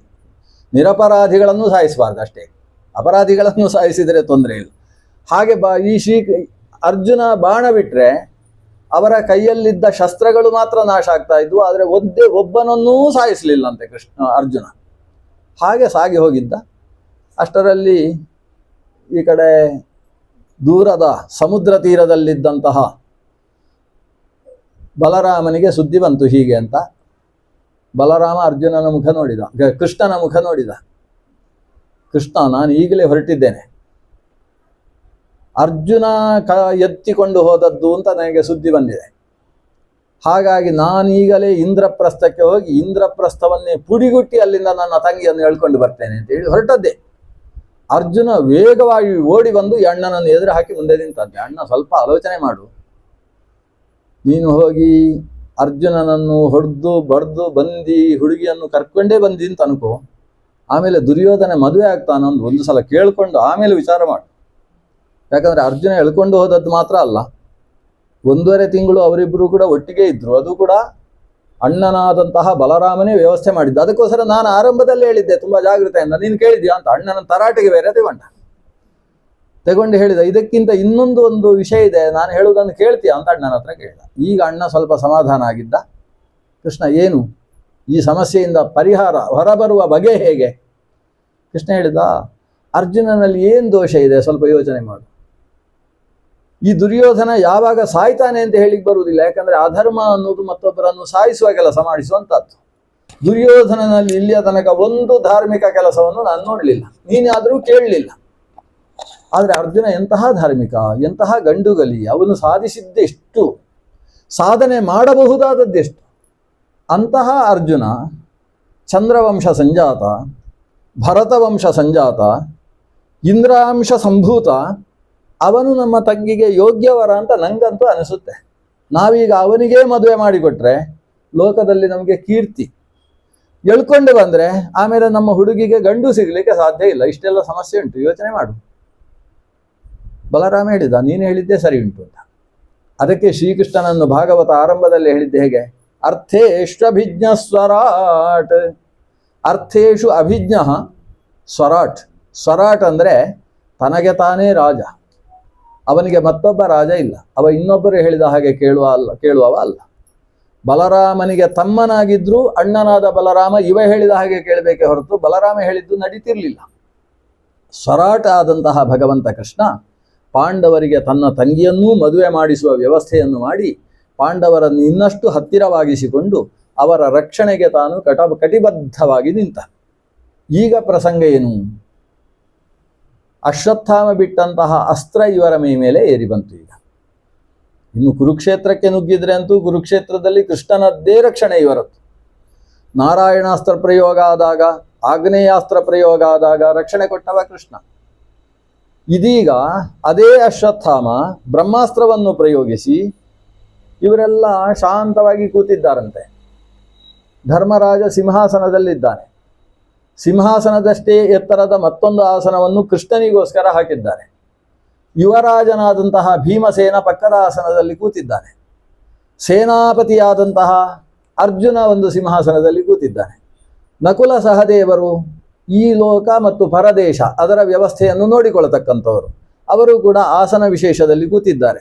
ಸಪ್ತ ಪ್ರಕೃತಿಗಳು ಕೂಡ ಸುತ್ತ ಉಪವಿಷ್ಟರಾಗಿದ್ದಾರೆ. ಆ ಸಭಾಮಂದಿರದಲ್ಲಿ ಅಲ್ಲಿಗೆ ಒಬ್ಬಳು ಹೆಣ್ಣು ಮಗಳು ಹೊಟ್ಟೆಯನ್ನು ಗಟ್ಟಿಯಾಗಿ ಹಿಡ್ಕೊಂಡು ಓಡಿ ಬರ್ತಾಳೆ. ಯಾರವಳು? ಉತ್ತರಾದೇವಿ, ತುಂಬು ಗರ್ಭಿಣಿ. ಅವಳು ಓಡಿ ಬರುವುದನ್ನು ನೋಡಿದರೆ ಯಾರು ಓಡಿಸಿಕೊಂಡು ಬರ್ತಾ ಇದ್ದಾರೆ ಅಂತ ಭೀಮಸೇನನಿಗೆ ಈ ಹಿಂದೆ ಕೀಚಕ ದ್ರೌಪದಿ ದೇವಿಯನ್ನು ಓಡಿಸಿಕೊಂಡು ಬರುವಂತಹ ಒಂದು ಪ್ರಸಂಗದ ನೆನಪಾಯ್ತಂತೆ. ಏನು ಈಕೆ ತುಂಬು ಹೊಟ್ಟೆಯನ್ನು ಹಿಡ್ಕೊಂಡು ಇಷ್ಟು ಜೋರಾಗಿ ಓಡಿ ಬರ್ತಾ ಇದ್ದಾಳೆ ಅಂತ.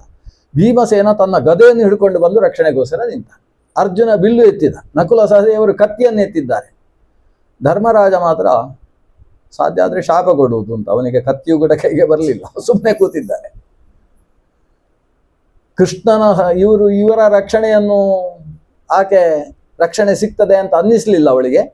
ಅವಳು ಸೀದಾ ಬಂದು ಕೃಷ್ಣನ ಪಾದತಲದಲ್ಲಿ ನಿಂತು ಮಂಡಿಯೂರಿ ಕೈ ಮುಗಿದುಕೊಂಡು ಕೇಳ್ತಾಳೆ, ಕೃಷ್ಣ ಕಾಮಂ ದಹತು ಮಾಂ ನಾಥ ಮಾಮೇ ಗರ್ಭೋ ನಿಪಾತ್ಯತಾಂ. ಅದು ಯಾವುದೋ ತೇಜಸ್ಸು, ಸೂರ್ಯನಂತಹ ಬಿಸಿಲು ನನ್ನನ್ನು ಸುಡುವುದಕ್ಕೋಸ್ಕರ ಓಡಿ ಬರ್ತಾ ಇದೆ, ನನ್ನ ಗರ್ಭವನ್ನು ಹೊಡೆಯುವುದಕ್ಕೋಸ್ಕರ ಸನ್ನದ್ಧವಾಗಿದೆ.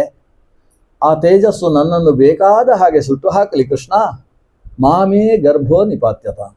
ಆದರೆ ನನ್ನ ಒಳಗಿರುವ ಈ ಗರ್ಭವನ್ನು ಮಾತ್ರ ಅದು ಸುಟ್ಟು ಬಿಡದೇ ಇರಲಿ, ಗರ್ಭದ ರಕ್ಷಣೆಯನ್ನು ಮಾಡು ಕೃಷ್ಣ ಅಂತ ಕೃಷ್ಣನಲ್ಲಿ ಬಂದು ಆಕೆ ಕೇಳಿಕೊಳ್ತಾಳೆ. ತಾಯಂದಿರಿಗೆ ಗರ್ಭದ ಮೇಲೆ ಅಂತಹ ಭಾವ, ನಾನು ಸತ್ತರೂ ಪರವಾಗಿಲ್ಲ ಗರ್ಭವನ್ನು ಉಳಿಸಿ ಬಿಡಬೇಕು. ಉತ್ತರೆಗಂತೂ ಇನ್ನಷ್ಟು ಜವಾಬ್ದಾರಿ ಜಾಸ್ತಿ. ಯಾಕಂದರೆ ಪಾಂಡುವಂಶದ ಏಕೈಕ ಕುಡಿಯೋದು.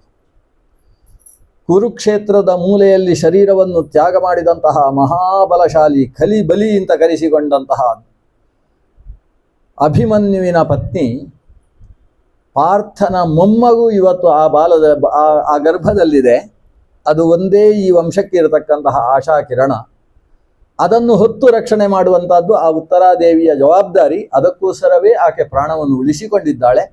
ಆದ್ದರಿಂದ ಈ ಗರ್ಭವನ್ನು ಆ ಅಸ್ತ್ರ ಸುಡದೇ ಇರುವ ಹಾಗೆ ರಕ್ಷಿಸಿ ಅಂತ ಕೇಳಿಕೊಂಡು ಬಂದಿದ್ದಾಳೆ. ಅಷ್ಟು ಕೇಳಿದ್ದೇ ತಡ ಈ ಧರ್ಮರಾಜನು ಗತ್ತಿ ಹಿಡ್ಕೊಂಡಂತೆ. ಆ ಅಸ್ತ್ರ ಅದು ದ್ರೌಣಿ ಬಿಟ್ಟಿರತಕ್ಕಂಥ ಅಸ್ತ್ರ ಅಂತ ಅವರಿಗೆ ಸ್ಪಷ್ಟವಾಯಿತು.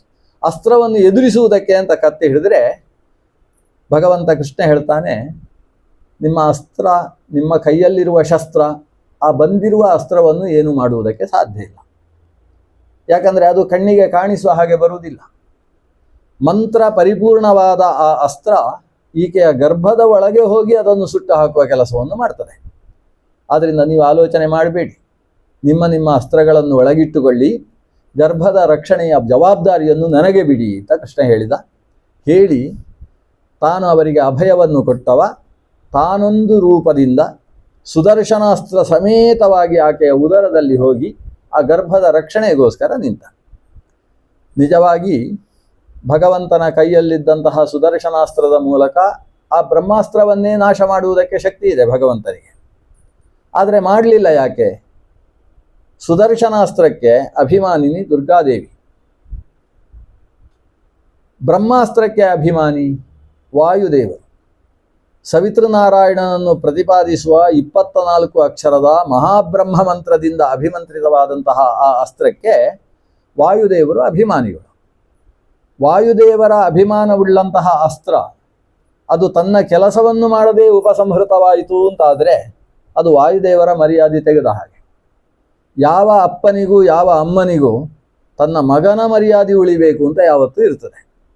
ತನ್ನ ಮರ್ಯಾದೆ ಸ್ವಲ್ಪ ಹಾಳಾದರೂ ತೊಂದರೆ ಇಲ್ಲ, ಮಕ್ಕಳು ಅವರು ತಲೆ ಎತ್ತಿ ಓಡಾಡಬೇಕು ಅಂತ ಇರ್ತದೆ. ಇವತ್ತು ದುರ್ಗಾದೇವಿ ಅಂತ ಹೇಳಿದರೆ ಅದು ವಾಯುದೇವರ ಅಮ್ಮ. ಶ್ರೀಮನ್ನಾರಾಯಣ ಕೃಷ್ಣ ಅಂತ ಹೇಳಿದರೆ ವಾಯುದೇವರ ತಂದೆ. ಭಗವಂತ ವಾಯುದೇವರನ್ನು ತಾನೇ ತಾನಾಗಿ ಮಗನನ್ನಾಗಿ ಪಡೆದದ್ದು ಮಾತ್ರ ಅಲ್ಲಂತೆ. ಒಂದು ವಿಶಿಷ್ಟವಾದ ವಿಷಯವನ್ನು ಐತರೇಯೋಪನಿಷತ್ತು ಉಲ್ಲೇಖ ಮಾಡ್ತದೆ. ಭಗವಂತ ಶ್ರೀಮನ್ನಾರಾಯಣ ವಾಯುದೇವರನ್ನು ಮಗನನ್ನಾಗಿ ಪಡಿಬೇಕು ಅಂತ ಆಲೋಚಿಸಿದಂತೆ. ಸ ಈಕ್ಷಾಂ ಚಕ್ರೇ, ದೇವರು ಆಲೋಚಿಸಿದ. ಏನು ಯೋಚಿಸಿದ ಅಂದರೆ, ನಾನು ಅಂತಹ ಮಗನನ್ನು ಪಡಿಬೇಕು. ಎಂತಹ ಮಗ ಅಂದರೆ, ಯಾರು ಇದ್ದರೆ ನಾನು ಅಲ್ಲಿ ನಿಲ್ತೇನೋ, ಯಾರು ಹೋದರೆ ನಾನು ಕೂಡ ಅಲ್ಲಿಂದ ಹೊರಟು ಹೋಗ್ತೇನೋ ಅಂಥ ಮಗನನ್ನು ಪಡಿಬೇಕು ಅಂತ ಆಲೋಚಿಸಿದಂತೆ. ಯಸ್ಮಿನ್ನು ಪ್ರತಿಷ್ಠಿತೇ ಪ್ರತಿಷ್ಠಾಸ್ಯಾಮಿ, ಯಸ್ಮಿನ್ನು ಉತ್ಕ್ರಾಂತೆ ಉತ್ಕ್ರಮಿಷ್ಯಾಮಿ. ಯಾರು ನಿಂತರೆ ನಿಲ್ತೇನೆ, ಯಾರು ಹೊರಟು ಹೋದರೆ ನಾನು ಹೊರಟು ಹೋಗ್ತೇನೆ ಶರೀರದಲ್ಲಿ, ಅಂತಹ ಮಗ ಬೇಕು ಅಂತ ಆಲೋಚಿಸಿದ. ಹಾಗೆ ಆಲೋಚಿಸಿ ಆತ ಪಡೆದದ್ದೇನನ್ನು, ಸ ಪ್ರಾಣಮಸೃಜತ, ಪ್ರಾಣಾತ್ ಶ್ರದ್ಧಾಂ, ಆತ ಪ್ರಾಣನನ್ನು ಸೃಷ್ಟಿ ಮಾಡಿದ. ಅಂದರೆ ಪ್ರಾಣದೇವ ಶರೀರದಲ್ಲಿ ಇದ್ದಾನೆ ಅಂದರೆ ತಾನೂ ಇರ್ತಾನೆ, ಪ್ರಾಣದೇವ ಹೊರಟ ಅಂತಾದರೆ ತಾನು ಹೊರಟು ಹೋಗ್ತಾನೆ. ಅಂತಹ ಪ್ರಾಣದೇವನನ್ನು ಸೃಷ್ಟಿಸಿದ. ಎಲ್ಲಿಂದ ಸೃಷ್ಟಿಸಿದ? ತನ್ನ ಮೂಗಿನಿಂದ ಸೃಷ್ಟಿಸಿದಂತೆ. ಪ್ರಾಣಾದ್ವಾಯುರಜಾಯತ ಅಂತ ಭಗವಂತ ತನ್ನ ಘ್ರಾಣೇಂದ್ರಿಯದಿಂದ ವಾಯುದೇವರನ್ನು ಸೃಷ್ಟಿ ಮಾಡಿದ. ಇಷ್ಟಾದ ಮೇಲೆ ನೋಡಿದ ಪಕ್ಕದಲ್ಲಿ ಲಕ್ಷ್ಮೀದೇವಿಯನ್ನು. ಹೇಗೆ ನಮ್ಮ ಮಗ ಅಂತ ಕೇಳಿದ. ಅದಕ್ಕೆ ಲಕ್ಷ್ಮೀದೇವಿ ಏನು ಹೇಳ್ತಾಳೆ? ನಿಮ್ಮ ಮಗ ಅಂತೇಳಿ ಅಂತ ಹೇಳ್ತಾಳೆ. ಯಾಕಂದರೆ ಮೂಗಿನಲ್ಲೆಲ್ಲ ಹುಟ್ಟಿದರೆ ಅದು ನಮ್ಮ ಮಗ ಹೇಗಾಗ, ಅದು ನಿಮ್ಮ ಮಗ ಅಂತ. ಆಗ ದೇವರಿಗೆ ಅನಿಸಿದಂತೆ ಈ ಲಕ್ಷ್ಮೀದೇವಿಗೂ ಕೂಡ ತನ್ನ ಹೊಟ್ಟೆಯಲ್ಲೇ ಹುಟ್ಟಿದ ಮಗ ಅಂತ ಪ್ರೀತಿ ಬರಬೇಕು ಈ ಪ್ರಾಣನ ಮೇಲೆ ಅಂತ ಅನಿಸಿತು. ಅದಕ್ಕೋಸ್ಕರ ಲಕ್ಷ್ಮೀದೇವಿಯಲ್ಲಿ ಆತ ಹುಟ್ಟುವ ಹಾಗೆ ಆ ಪ್ರಾಣನನ್ನು ಗರ್ಭದಲ್ಲಿಟ್ಟಂತೆ, ಲಕ್ಷ್ಮೀದೇವಿಯ ಗರ್ಭದಲ್ಲಿಟ್ಟಂತೆ. ಲಕ್ಷ್ಮೀದೇವಿ ಆ ಮಗುವನ್ನು ತನ್ನ ಎರಡು ಬೈತಲೆಯ ಮಧ್ಯಭಾಗದಿಂದ, ಶಿರಸ್ಸಿನ ಮಧ್ಯದಿಂದ ಸೃಷ್ಟಿ ಮಾಡಿದ್ಲಂತೆ. ಅಹಂ ಸುವೆ ಪಿತರಮಸ್ಯ ಮೂರ್ಧನ್ ಅಂತ ಅಂಬೃಣಿ ಸೂಕ್ತ ಹೇಳ್ತದೆ ಈ ವಿಷಯವನ್ನು. ಅಹಂ ಸುವೆ, ನಾನು ಪ್ರಸವಿಸಿದೆ. ಯಾರನ್ನು? ಅಸ್ಯ ಪಿತರಂ, ಈ ಪ್ರಪಂಚದ ತಂದೆಯಾದ ಪ್ರಾಣನನ್ನು ಹೆತ್ತಿದ್ದೇನೆ. ಎಲ್ಲಿ? ಮೂರ್ಧನ್, ನನ್ನ ಬೈತಲೆಯ ಮೂಲಕ ಹೆತ್ತಿದ್ದೇನೆ. ಹೀಗೆ ಪ್ರಾಣದೇವನಿಗೆ ಎರಡನೆಯ ಜನ್ಮ ಲಕ್ಷ್ಮೀದೇವಿ ದುರ್ಗಾದೇವಿಯ ಮೂಲಕ ಆಗ್ತದೆ. ಹಾಗಾಗಿ ಲಕ್ಷ್ಮೀನಾರಾಯಣರು ಅಂತೇಳಿದರೆ ಪ್ರಾಣದೇವರ ಅಪ್ಪ ಅಮ್ಮಂದಿರು. ಹಾಗಾಗಿ ಈ ಬ್ರಹ್ಮಾಸ್ತ್ರವನ್ನು ಸುದರ್ಶನ ಹೇಗೆ ತಾನೇ ಹೊಡೆದು ಹಾಕ್ತದೆ? ಸುದರ್ಶನ ಅಂತೇಳಿದರೆ ಏನು? ಅದು ದುರ್ಗಾದೇವಿ, ಲಕ್ಷ್ಮೀದೇವಿ. ಬ್ರಹ್ಮಾಸ್ತ್ರ ಅಂತೇಳಿದರೆ ಪ್ರಾಣದೇವ. ಪ್ರಾಣದೇವನನ್ನು ಲಕ್ಷ್ಮೀದೇವಿ ಹೊಡೆಯುವುದಕ್ಕೆ ಸಾಧ್ಯ ಇಲ್ಲ, ಅದರಿಂದ ಹೊಡಿಲಿಲ್ಲ ಅಂತೆ. ಮಗ ಅಂತೇಳಿ ಹೊಡಿಲಿಲ್ಲ. ಸಾಕ್ಷಾತ್ ನಾರಾಯಣ ತಾನೇ ತನ್ನ ತೇಜಸ್ಸಿನಿಂದ ಆ ಬ್ರಹ್ಮಾಸ್ತ್ರವನ್ನು ನುಂಗಿ ಹಾಕಬಹುದಿತ್ತು. ಆದರೆ ಮಗನ ಕೀರ್ತಿಯ ಉದ್ದೇಶದಿಂದ ಶ್ರೀಕೃಷ್ಣನ ಅದನ್ನು ಹೊಡಿಲಿಲ್ಲ. ಮತ್ತೇನು ಮಾಡ್ತಾ ಇದೆ ಅಸ್ತ್ರ? ಅಸ್ತ್ರ ಈಕೆಯ ಸುತ್ತಲೂ ಸುತ್ತುತ್ತಾ ಇದೆ, ಗರ್ಭದ ಒಳಗೂ ಸುತ್ತುತ್ತಾ ಇದೆ. ಆದರೆ ಗರ್ಭವನ್ನು ಮುಟ್ಟುವುದಕ್ಕೆ ಮಾತ್ರ ಅಸ್ತ್ರಕ್ಕೆ ಆಗುವುದಿಲ್ಲ. ಗರ್ಭದ ಸುತ್ತ ರಕ್ಷಕನಾಗಿ ಭಗವಂತನೇ ಶಸ್ತ್ರ ಹಿಡಿದು ನಿಂತಿದ್ದಾನೆ. ಈ ಗರ್ಭದ ಅದೃಷ್ಟ ದೊಡ್ಡದಪ್ಪ. ಯಾಕಂದರೆ ಹೊಟ್ಟೆಯಲ್ಲೂ ದೇವರನ್ನು ನೋಡುವಂಥ ಒಂದು ಅದೃಷ್ಟ ಅದರದ್ದು. ಒಳಗೆ ಸುತ್ತುವಂತಹ ದೇವರು. ಈ ಗರ್ಭವು ಕೂಡ ಹೀಗೆ ಸುತ್ತ ಹಾಕುವುದಂತೆ. ಅವನ ಆ ಕಡೆ ಹೋದರೆ ಹೀಗೆ, ಈ ಕಡೆ ಹೋದರೆ ಹೀಗೆ. ದೇವರನ್ನು, ಆ ಪರಮ ತೇಜಸ್ಸನ್ನು, ಪರಮ ಸುಂದರನಾದ ಭಗವಂತನ ಸ್ವರೂಪವನ್ನು ನೋಡ್ತಾ ನೋಡ್ತಾ ಗರ್ಭದಲ್ಲೇ ಅಪರೋಕ್ಷದ ಅನುಭವವನ್ನು ಪಡಿತಾ ಇರತಕ್ಕಂತಹ ಮಗು ಅದು. 9 ತಿಂಗಳು ದಾಟಿ 9 ದಿವಸವೂ ಭರ್ತಿಯಾಗಿ 9 ಗಳಿಗೆಗಳು ತುಂಬಿದವು. ಪರಿಪೂರ್ಣ ಗರ್ಭಕಾಲ ಪೂರ್ಣವಾಯಿತು. ಅಷ್ಟರಲ್ಲಿ ಅಪಾನವಾಯು ಗರ್ಭದ ಒಳಗಿದ್ದಂತಹ ಶಿಶುವನ್ನು ಹೊರಕ್ಕೆ ಎಸೆಯಿತು. ಪಂಚಪಾಂಡವರು ಬಹಳ ಕುತೂಹಲದಿಂದ ನಿರೀಕ್ಷೆಯಲ್ಲಿದ್ದಾರೆ. ಗಂಡು ಮಗು ಹುಟ್ಟುತ್ತದೆ, ಸಿಂಹಾಸನಕ್ಕಾಗ್ತದೆ, ದೇವರು ಶ್ರೀಕೃಷ್ಣ ರಕ್ಷಣೆ ಮಾಡಿದ ಮಗು ಅಂತ ಕಾಯ್ತಾ ಇದ್ದಾರೆ. ಆದರೆ ಎಲ್ಲರೂ ಅಳುವಂತಹ ಪ್ರಸಂಗ ಬಂದು ಹೋಯಿತು. ಹುಟ್ಟಿದ ಮಗು ಸತ್ತಿದೆ, ಶ್ವಾಸೋಚ್ಛ್ವಾಸ ಇಲ್ಲ ಅಂತ ದಾದಿಯರು ಹೇಳಿದರು. ಅದಕ್ಕೆ ಉಚ್ಛ್ವಾಸ, ಶ್ವಾಸವೇ ಇಲ್ಲ. ಹುಟ್ಟುವಾಗ ಬದುಕಿತ್ತು, ಹುಟ್ಟಿದ ಗುಳಲ್ಲಿ ಸತ್ತು ಹೋಯಿತು. ಸತ್ತು ಹೋದದ್ದಕ್ಕೆ ಕಾರಣ ಏನು ಅಂದರೆ ಬ್ರಹ್ಮಾಸ್ತ್ರ ಹೊಡೆದದ್ದಂತೆ. ನೋಡಿ, ಗರ್ಭದಲ್ಲಿದ್ದಾಗ ಹೊಡಿಲಿಲ್ಲ, ಯಾಕೆ ಹೆಣ್ಣು ಮಕ್ಕಳಿಗೆ ಹೊಡೆಯುವುದಿಲ್ಲ ಅಂತ ಅದು ಕೂಡ ಒಂದು ತೀರ್ಮಾನ ಮಾಡಿದೆ. ಹೊರಗೆ ಬಂದ ಕೂಡಲೇ ಹೊಡಿತಂತೆ, ಗರ್ಭಕ್ಕೆ ಹೊಡೆಯಿತು ಬ್ರಹ್ಮಾಸ್ತ್ರ. ಇವರು ಕೃಷ್ಣ ನಾರಾಯಣ ರಕ್ಷಮಾ ಅಂತ ಕೂಗಿದ್ರು. ಕೃಷ್ಣ ಪ್ರತ್ಯಕ್ಷ ಆದ, ಓಡಿ ಬಂದಿದ್ದಾನೆ. ಅವನು ಅವ ಹೇಳಿದ, ಬರ್ತಾ ಇದ್ದೆ, ಅಷ್ಟು ನೀವು ಕೂಗಿದ ಕೂಡಲೇ ಬಂದೆ ಅಂತ. ಒಳಗೆ ಬಂದು ನೋಡಿದರೆ ಮಗು ಬದುಕಿಲ್ಲ. ಆದರೆ ಮಗುವನ್ನು ರಕ್ಷಣೆ ಮಾಡ್ತೇನೆ ಅಂತ ಹೇಳಿದವ ಇದೇ ಶ್ರೀಕೃಷ್ಣ. ಆತ ಮಗುವನ್ನು, ಶ್ವಾಸವಿಲ್ಲದ ಮಗುವನ್ನು ತನ್ನ ಮಡಿಲಿಗೆ ಹಾಕಿಕೊಳ್ತಾನೆ. ಮಡಿಲಿಗೆ ಹಾಕಿಕೊಂಡು ಹೀಗೆ ಆಕಾಶ ನೋಡ್ತಾನಂತೆ. ಆಕಾಶ ನೋಡಿ ಹೇಳ್ತಾನೆ, ನಾನು ಜೀವನದಲ್ಲಿ ಒಂದೇ ಒಂದು ಸುಳ್ಳು ಹೇಳಲಿಲ್ಲ ಅಂತ ಆದರೆ, ತಂದೆ ತಾಯಿಯರ ಮಾತನ್ನು ಮೀರಿದ ಪಾಪವನ್ನು ಲೋಕದಲ್ಲಿ ಮಾಡಲಿಲ್ಲ ಅಂತ ಆದರೆ ಈ ಬದುಕಬೇಕು ಅಂತ ಹೇಳ್ತಾನೆ. ಶಪಥ ಮಾಡ್ತಾನೆ. ಶಪಥ ಮಾಡಿದ್ದೇ ತಡ ಮಗು ಉಸಿರಾಡುವುದಕ್ಕೆ ಪ್ರಾರಂಭ ಆಗ್ತದೆ. ಹೀಗೆ ಸತ್ತ ಮಗುವನ್ನು ಭಗವಂತ ಉಸಿರಾಟ ಮಾಡುವ ಹಾಗೆ ಮಾಡಿದ. ಕೃಷ್ಣನಿಗೆ ಗರ್ಭದಲ್ಲಿ ಅಷ್ಟು ಕಾಲ ರಕ್ಷಣೆ ಮಾಡಿದವನಿಗೆ ಹುಟ್ಟಿದಾಗ ರಕ್ಷಣೆ ಮಾಡುವುದು ದೊಡ್ಡ ವಿಷಯ ಆಗಿರಲಿಲ್ಲ. ಆದರೆ ಹುಟ್ಟುವಾಗ ಸಾಯುವ ಹಾಗೆ ಯಾಕೆ ಬಿಟ್ಟ? ಯಾಕಂದರೆ ಈ ಭಕ್ತರಿಗೆ ತನ್ನಲ್ಲಿ ಭಕ್ತಿ ಜಾಸ್ತಿ ಬರಬೇಕು ಅಂತ. ಕೃಷ್ಣನದ್ದು ನಾಟಕ ಅಂದರೆ ನಾಟಕ. ಈ ಮಗು ಸತ್ತಿತು, ನಮ್ಮ ವಂಶವನ್ನು ಮತ್ತೆ ಬದುಕಿಸಿದವ ಅಂದರೆ ಕೃಷ್ಣ ಅಂತ. ಕೃಷ್ಣನ ಮೇಲೆ ಇನ್ನಷ್ಟು ಭಕ್ತಿ ಬರಬೇಕು ಇವರಿಗೆ.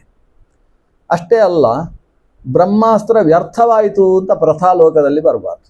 ಬ್ರಹ್ಮಾಸ್ತ್ರ ತನ್ನ ಕೆಲಸವನ್ನು ಮಾಡಿತು. ವಾಯುದೇವರಿಗೆ ಅಂತಹ ಘನತೆ ಉಂಟಾಗಬೇಕು.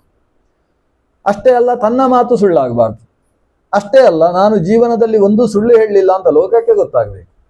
ಇಲ್ಲೇ ಹೋದರೆ ಎಲ್ಲ ಸುಳ್ಳು ಹೇಳಿದವರಲ್ಲಿ ಸರ್ವಶ್ರೇಷ್ಠ ಯಾರು ಅಂತ ಕೇಳಿದರೆ ನಾವು ಹೇಳುವುದು ಕೃಷ್ಣ. ಕಳ್ಳತನದಲ್ಲಿ ಮಹಾಕಳ್ಳ ಯಾರು ಅಂದರೆ ಚೋರತ್ವವನ್ನು ಮಾಡಿದ ಪಾಪಂಗಳಿಗೆಲ್ಲ ಓ ನವನೀತ ಚೋರ ಎನ್ನರೆ ಸಾರದೆ ತದಾಸರು ಒಂದು ಸೇರಿಸಿದ್ದಾರೆ ರಾಗ.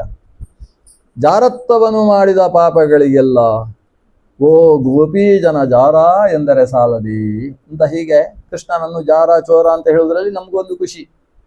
ಅದು ಬೈದು ಹೇಳುವುದಲ್ಲ, ಒಂದು ಪ್ರೀತಿಯಿಂದ ಕೃಷ್ಣನನ್ನು ಬೈಯುವುದರಲ್ಲಿ ಒಂದು ಖುಷಿ. ಆ ಖುಷಿಯ ಹಿನ್ನೆಲೆಯಲ್ಲಿ ಏನಿದೆ ಅಂದರೆ, ಆತ ಚೋರ ಅಂತ ಹೇಳುವ ಹಾಗೆ ಕಾಣಿಸಿಕೊಂಡ, ಆದರೆ ಅವನಲ್ಲಿ ಚೌರ್ಯದ ದೋಷ ಒಂದಿನಿತೂ ಇಲ್ಲ. ಆತ ಸುಳ್ಳ ಅಂತ ಲೋಕದಲ್ಲಿ ಅನಿಸಿದ, ಆದರೆ ಅವನನ್ನು ದೇವಕೀ ದೇವಿಯ 8ನೆಯ ಗರ್ಭದಲ್ಲಿ ಆ ಕೃಷ್ಣ ಇದ್ದಾಗ ಬ್ರಹ್ಮಾದಿ ದೇವತೆಗಳು ಬಂದು ಸ್ತೋತ್ರ ಮಾಡಿದ್ದೇನೆಂದರೆ ಸತ್ಯ ಸತ್ಯ ಸತ್ಯ ಅಂತ ಅವನನ್ನು ಸ್ತೋತ್ರ ಮಾಡಿದ್ದು. ಸತ್ಯ ಊರತಂ ಸತ್ಯ ಪರಂ ತ್ರಿಸತ್ಯಂ ಸತ್ಯಸ್ಯ ಯೋನಿಂ ನಿಹಿತಂಚ ಸತ್ಯೇ ಸತ್ಯಸ್ಯ ಸತ್ಯಂ ಉತ ಸತ್ಯನೇತ್ರಂ ಸತ್ಯಾತ್ಮಕಂ ತ್ವಾಂ ಶರಣಂ ಪ್ರಪನ್ನಾಃ. ಗರ್ಭಸ್ತುತಿ ಅಂತ ದಶಮಸ್ಕಂದದಲ್ಲಿ ಪ್ರಸಿದ್ಧವಾದ ಭಾಗ. ಸತ್ಯವ್ರತನಾದಂತಹ ನಿನ್ನನ್ನು ಶರಣು ಹೊಂದಿದ್ದೇವೆ ಅಂತ ಬ್ರಹ್ಮರುದ್ರಾದಿ ದೇವತೆಗಳು ಆ ಕಾರಾಗಾರದಲ್ಲಿ ಬಂದು ಒಳಗಿದ್ದ ದೇವರನ್ನು ಸ್ತೋತ್ರ ಮಾಡಿ ಹೋಗ್ತಾರೆ. ಹಾಗಾದರೆ ಅವ ಸತ್ಯವ್ರತ ಅಂದರೆ ಲೋಕದಲ್ಲಿ ಸುಳ್ಳು ಹೇಳಿದ್ದು ಕಾಣಿಸ್ಬೋದು, ಆದರೆ ಆ ಸುಳ್ಳು ಅದು ಧಾರ್ಮಿಕವಾದ ನೆಲೆಗಟ್ಟಿನಲ್ಲಿ ಸುಳ್ಳಲ್ಲ, ಅದು ಸತ್ಯವಾದ ಸುಳ್ಳು. ಸತ್ಯವಾದ ಸುಳ್ಳು ಅಂತ ಹೇಳಿದರೆ ಪರಮ ಸತ್ಯ ಅಂತಲೇ ಅರ್ಥ. ಕೆಲವು ಸತ್ಯ ಇರ್ತದೆ, ಆದರೆ ಸುಳ್ಳಾದ ಸತ್ಯ ಹಾಗುಂಟು. ಅವನು ಹೇಳಿದ ಸತ್ಯ ಹೇಳಿದ, ಆದರೆ ಜನ ಎಲ್ಲ ಬೈತಾರೆ, ಅವ ಸತ್ಯ ಹೇಳಿ ಹಾಳು ಮಾಡಿಕೊಂಡ ಅಂತ. ಅಲ್ಲಿ ಅಷ್ಟು ಗೊತ್ತಾಗಲ್ಲ, ಅಲ್ಲಿ ಅವನು ಹಾಗೆ ಹೇಳಬಾರ್ದು ಅಂತ. ಒಂದು ಪತಿವ್ರತೆಯಾದಂಥ ಹೆಣ್ಣು ಮಗಳಿಗೆ ಒಬ್ಬ ಗಂಡ ಇದ್ದಾನೆ. ಆ ಗಂಡ ಹೇಗೆ ಅಂತ ಅವಳ ಹತ್ರವೇ ಕೇಳಬೇಕು, ಆದರೆ ಅವಳು ಹೇಳೋಲ್ಲ. ಆದರೆ ಲೋಕದವರಿಗೆಲ್ಲ ಗೊತ್ತು, ಅವ ಸಾಯಂಕಾಲ ಎಲ್ಲಿ ಎಷ್ಟು ರಸ್ತೆಯನ್ನು ಅಳತೆ ಮಾಡ್ತಾ ಇರ್ತಾನೆ, ಏನು ಕಥೆ ಎಲ್ಲ ಲೋಕಕ್ಕೆಲ್ಲ ಗೊತ್ತು. ಆದರೆ ಅವಳು 4 ಜನ ಸೇರಿದಲ್ಲಿ ಅವಳ ಹತ್ರ ಕೇಳಿದರೆ ನಿಮ್ಮ ಗಂಡ ಈಗ ಎಲ್ಲಿರ್ಬೋದು, ಸಂಧ್ಯಾವಂದನೆ ಮಾಡ್ತಾ ಇದ್ದಾರೆ ಅನಿಸುತ್ತೆ ಅಂತ ಹೇಳ್ತಾರೆ. ಅವರು ಭಾರಿ ಸಂಧ್ಯಾವಂದನೆ ಎಲ್ಲ ಚೆನ್ನಾಗಿ ಮಾಡ್ತಕ್ಕಂಥವ್ರು ಹಾಗೆ ಅಂತ ಹೇಳ್ತಾರೆ. ಜನ ಅವಳನ್ನು ಬೈಯುವುದಿಲ್ಲ, ಅವಳು ಪತಿವ್ರತೆಯಾಗಿ ಮಾಡಿದ್ದು ಸತ್ಯ ಅಂತಲೇ ಅಂಗೀಕಾರ ಮಾಡ್ತಾರೆ. ಹಾಗಾದರೆ ಸತ್ಯ ಸುಳ್ಳು ಅನ್ನುವುದರ ಹಿನ್ನೆಲೆಯಲ್ಲಿ ಯಾವುದು ಸತ್ಯ ಯಾವುದು ಸುಳ್ಳು, ಯಾವುದು ಯಾವಾಗ ಸತ್ಯ ಯಾವುದು ಯಾವಾಗ ಅದೇ ಮಾತು ಸುಳ್ಳಾಗ್ತದೆ? ಸತ್ಯಸ್ಯ ವಚನಂ ಶ್ರೇಯಃ ಸತ್ಯಜ್ಞಾನಂತು ದುಷ್ಕರಂ ಧರ್ಮಸ್ಯ ಚರಣಂ ಶ್ರೇಯಃ ಧರ್ಮಜ್ಞಾನಂತು ದುಷ್ಕರಂ.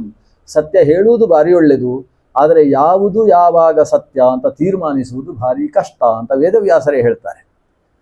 ಆದ್ದರಿಂದ ಕೃಷ್ಣನದ್ದು ಸತ್ಯವೋ ಸುಳ್ಳೋ ಅಂತ ನಾವು ತೀರ್ಮಾನಿಸುವವರಲ್ಲ. ಭಾರೀ ಧರ್ಮ ಸೂಕ್ಷ್ಮ ಜ್ಞಾನ ಇದ್ದವರು ಮಾತ್ರ ಕೃಷ್ಣನ ಹೇಳಿದ್ದು ಸತ್ಯವೋ ಸುಳ್ಳವೋ ಅಂತ ತೀರ್ಮಾನ ಆಗ್ತದೆ. ಅವ ತಾನು ಮಾತ್ರ ಸುಳ್ಳು ಹೇಳುವುದಲ್ಲ, ನಮ್ಮ ಲೆಕ್ಕಾಚಾರದ ಪ್ರಕಾರ ಅವ ಇನ್ನೊಬ್ಬರ ಹತ್ರವೂ ಸುಳ್ಳು ಹೇಳಿಸಿದವ ಅಂತ ನಾವು ಹೇಳ್ತೇವೆ. ಆ ಕಾಲದಲ್ಲಿ ಒಂದೇ ಒಂದು ಸುಳ್ಳು ಹೇಳದೇ ಇದ್ದವ ಅಂತ ಹೇಳಿ ಎಲ್ಲರೂ ಹೊಗಳ್ತಾ ಇದ್ದದ್ದು ಅಂದರೆ ಧರ್ಮರಾಜನನ್ನು. ಇವ ಕುರುಕ್ಷೇತ್ರ ಯುದ್ಧದಲ್ಲಿ ಧರ್ಮರಾಜನ ಹತ್ರ ಹೋಗಿ ಹೇಳ್ತಾನೆ, ನೀನು ಹೇಳಬೇಕು ಅಶ್ವತ್ಥಾಮಹತಃ ಅಂತ ಹೇಳಬೇಕು, ಏನು ವ್ಯತ್ಯಾಸ ಮಾಡಬೇಡ. ಧರ್ಮರಾಜ ಹೇಳ್ತಾನೆ, ಜೀವನದಲ್ಲಿ ಒಂದು ಸುಳ್ಳು ಹೇಳಲಿಲ್ಲ ಕೃಷ್ಣ, ಯಾಕೆ ಸುಳ್ಳು ಹೇಳಿಸ್ತಿ, ಇದು ಪರಮ ಸತ್ಯ ಹೇಳಬೇಕು ಅಂತ ಕೃಷ್ಣ ಹೇಳಿದ. ಆದರೂ ಧರ್ಮರಾಜ ಅಶ್ವತ್ಥಾಮಹತಃ ಅಂತ ಹೇಳಿ ಕೊನೆಗೊಂದು ಗುಂಜರಹ ಅಂತ ಸೇರಿಸಿದಂತೆ. ನಾನು ಸುಳ್ಳು ಹೇಳಲಾರೆ ಅಂತ ಅಷ್ಟು ಘನಂದಾರಿ ಸತ್ಯ ಹೇಳುವವ. ಅದರ ಪರಿಣಾಮ ಏನಾಯಿತು ಅಂದರೆ ಅವ ಅಲ್ಲಿ ಸುಳ್ಳು ಹೇಳದೇ ಇದ್ದದ್ದಕ್ಕೆ ನರಕ ದರ್ಶನ ಮಾಡಿ ಬಂದ. ಹಾಗಾದರೆ ಕೆಲವು ಸಂದರ್ಭದಲ್ಲಿ ಸುಳ್ಳು ಹೇಳುವುದೇ ಪರಮ ಸತ್ಯವಾಗ್ತದೆ. ಆ ಸತ್ಯ ಮತ್ತು ಸುಳ್ಳು ಇವುಗಳ ಮಧ್ಯದಲ್ಲಿರ್ತಕ್ಕಂಥ ಅತಿ ಸೂಕ್ಷ್ಮವಾದ ಎಳೆಯನ್ನು ಸ್ಪಷ್ಟವಾಗಿ ಬಲ್ಲಂತಹ ಧರ್ಮ ಅನಿಸಿದವ ಧರ್ಮೋ ಧರ್ಮಮಯೋಚ್ಯುತಃ.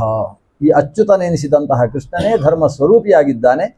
ಆದ್ದರಿಂದ ಆತ ಎಂದೆಂದೂ ಸತ್ಯವನ್ನೇ ಹೇಳುವವ ಅನ್ನುವುದು ಲೋಕದ ಜನಕ್ಕೆ ಗೊತ್ತಾಗಬೇಕಲ್ಲ. ಇಲ್ಲಿ ಹೋದರೆ ಏನಾಗ್ತದೆ, ಇವ ಹುಟ್ಟಿದ ಮೇಲೆ 1.5 ವರ್ಷ ಆಗಿತ್ತು ಅವನಿಗೆ, ಕೃಷ್ಣನಿಗೆ. ಅಷ್ಟರಲ್ಲಿ ಭಾರೀ ತನ ಒಂದು ಅಭ್ಯಾಸ, ದುರಭ್ಯಾಸ ಕೃಷ್ಣನದ್ದೇನು ಅಂದರೆ ಮಣ್ಣು ತಿನ್ನುವುದು ಅಂತ ಒಂದು ಅಭ್ಯಾಸ. ಅವನಿಗೆ ಯಶೋದೆ ಬೇಕಾದಷ್ಟು ಬೆಣ್ಣೆ ಕೊಡ್ತಾ ಇದ್ದ. ಆದರೆ ಯಶೋದೆ ಕೊಟ್ಟ ಬೆಣ್ಣೆಯನ್ನು ಅವ ಹೆಚ್ಚು ತಿಂತಿರಲಿಲ್ಲ. ನನಗೆ ಹೊಟ್ಟೆ ತುಂಬಿದ ಅಮ್ಮ, ಬೇಡ ಅಮ್ಮ ಬೇಡ, ಭಾರಿ ಸಂಕೋಚ ಅವನಿಗೆ ಯಶೋದೆ ಹತ್ರ. ಅದು ಹೇಗೆ ಹೊಟ್ಟೆ ತುಂಬಿದ್ದು ಅಂತ ಕೇಳಿದರೆ, ಅದು ಅಲ್ಲಿ ಹೋಗಿದ್ದೆ, ಆ ಗೋಪಿಗೊಂದು ಮಡಿಕೆ ಬರ್ತಿ ಬೆಣ್ಣೆ ತಿನ್ನಿಸಿ ಬಿಟ್ಲು. ನಾನು ತಿಂದದ್ದಲ್ಲಮ್ಮ, ಅವಳೇ ತಿನ್ನಿಸಿದ್ದು ಅಂತ. ಇವನು ಯಶೋದೆ ಹತ್ರ ಭಾರಿ ಸತ್ಯ ಹೇಳುವವ. ಆದರೆ ಅದೇ ಗೋಪಿಯರು ಬಂದು ಹೇಳ್ತಿದ್ರು ಯಶೋದೆ ಹತ್ರ, ನಾವು ಇಟ್ಟ ಬೆಣ್ಣೆ ಎಲ್ಲ ಖಾಲಿ ಆಗಿದೆ, ನಿಮ್ಮ ಮಗನೇ ತಿಂದದ್ದಿರಬೇಕು, ಪಕ್ಕದ ಮನೆಯವರು ಹೇಳಿದ್ರು ಅಂತ. ನೇರವಾಗಿ ಹೇಳಲಿಕ್ಕೆ ಇವರಿಗೂ ಕೂಡ ಸಂಕೋಚ, ಕೃಷ್ಣನ ಮೇಲೆ ದೂರ ಹೇಳುವುದಕ್ಕೆ. ಈ ರೀತಿ ಬೆಣ್ಣೆಯನ್ನು ಕದಿಯುವ ಕೆಲಸ ಮಾಡ್ತಾ ಇದ್ದಂತಹ ಕೃಷ್ಣ ಈಗ ಮಣ್ಣು ತಿನ್ನುವುದಕ್ಕೆ ಬೇರೆ ಹಚ್ಚಿಕೊಂಡ. ಮಣ್ಣು ತಿನ್ನುವುದು ಅಂದರೆ ಭಾರಿ ಇಷ್ಟ. ದೊಡ್ಡ ದೊಡ್ಡ ಗೋಪಿಕೆಯರು ಭಾರಿ ಚಾಡಿ ಹೇಳುವವರು ಬಂದರೆ ಅವರ ಮುಂದೆ ಮಣ್ಣು ತಿನ್ನುವುದು. ಅವ್ರು ಬಂದು ಯಾಕೆ ಮಣ್ಣು ತಿಂತಿ ಅಂತ ಕೈ ಹಿಡ್ಕೊಂಡ್ರೆ ಅವರಿಗೂ ಮಣ್ಣು ತಿನ್ನಿಸುವುದು. ಈ ಅಭ್ಯಾಸ ಮಾಡಿಕೊಂಡಿದ್ದವ ಗೊತ್ತಾಯಿತು ಯಶೋದೆಗೆ, ಮಗ ಮಣ್ಣು ತಿಂತಾನೆ, ಆರೋಗ್ಯ ಕೆಡುತ್ತೆ ಅಂತ ಗೊತ್ತಾಯಿತು. ಆಗ ತನ್ನ ರೋಹಿಣಿ ಸುತನಾದಂತಹ ಬಲರಾಮನಿಗೆ ಹೇಳ್ತಾಳೆ ಯಶೋದೆ, ನೋಡು ನಿನ್ನ ತಮ್ಮ ಮಣ್ಣು ತಿಂದರೆ ಹೊಟ್ಟೆ ಹಾಳಾಗ್ತದೆ, ಅದರಿಂದ ಅವ ಮಣ್ಣು ತಿನ್ನದೇ ಇರುವ ಹಾಗೆ ನೋಡಿಕೊಳ್ಬೇಕು. ಅದಕ್ಕೆ ಬಲರಾಮ ಹೇಳ್ತಾನೆ, ನಾನು ಹೇಳಿದ್ದವ ಕೇಳುವುದಿಲ್ಲ ಅಂತ ಹೇಳ್ತಾನೆ. ಹಾಗಿದ್ರೆ ಅವ ಮಣ್ಣು ತಿಂದ ಗುಳ್ಳೆ ಹಾಗೆ ಹಿಡ್ಕೊಂಡು ನನ್ನ ಹತ್ರ ಬಾ, ನಾನು ಸರಿಯಾಗಿ ಅವನಿಗೆ ಬುದ್ಧಿ ಕಲಿಸ್ತೇನೆ. ಈಗ ಬಲರಾಮ ನೋಡದೇ ಇದ್ದಾಗ ಮಣ್ಣು ತಿನ್ನುವುದಕ್ಕೆ ಶುರು ಮಾಡಿದ.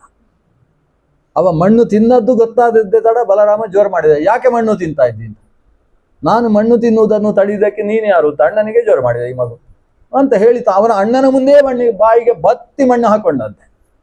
ಇದೇ ಸರಿಯಾದ ಸಮಯ ಅಂತೇಳಿ ಬಲರಾಮ ಅವನ ಕುತ್ತಿಗೆಯನ್ನು ಗಟ್ಟಿ ಹಿಡ್ಕೊಂಡು, ಮಣ್ಣು ನುಂಗಬಾರ್ದವ, ಬಾಯಿಯಲ್ಲಿ ಮಣ್ಣು ಹಾಗೆ ಇರಬೇಕು ಅಂತ ಹೇಳಿ ತಾನು ಅವನ ಕೈ ಹಿಡ್ಕೊಂಡು ಯಶೋದೆ ಹತ್ರ ಕಳ್ಕೊಂಡು ಬಂದ.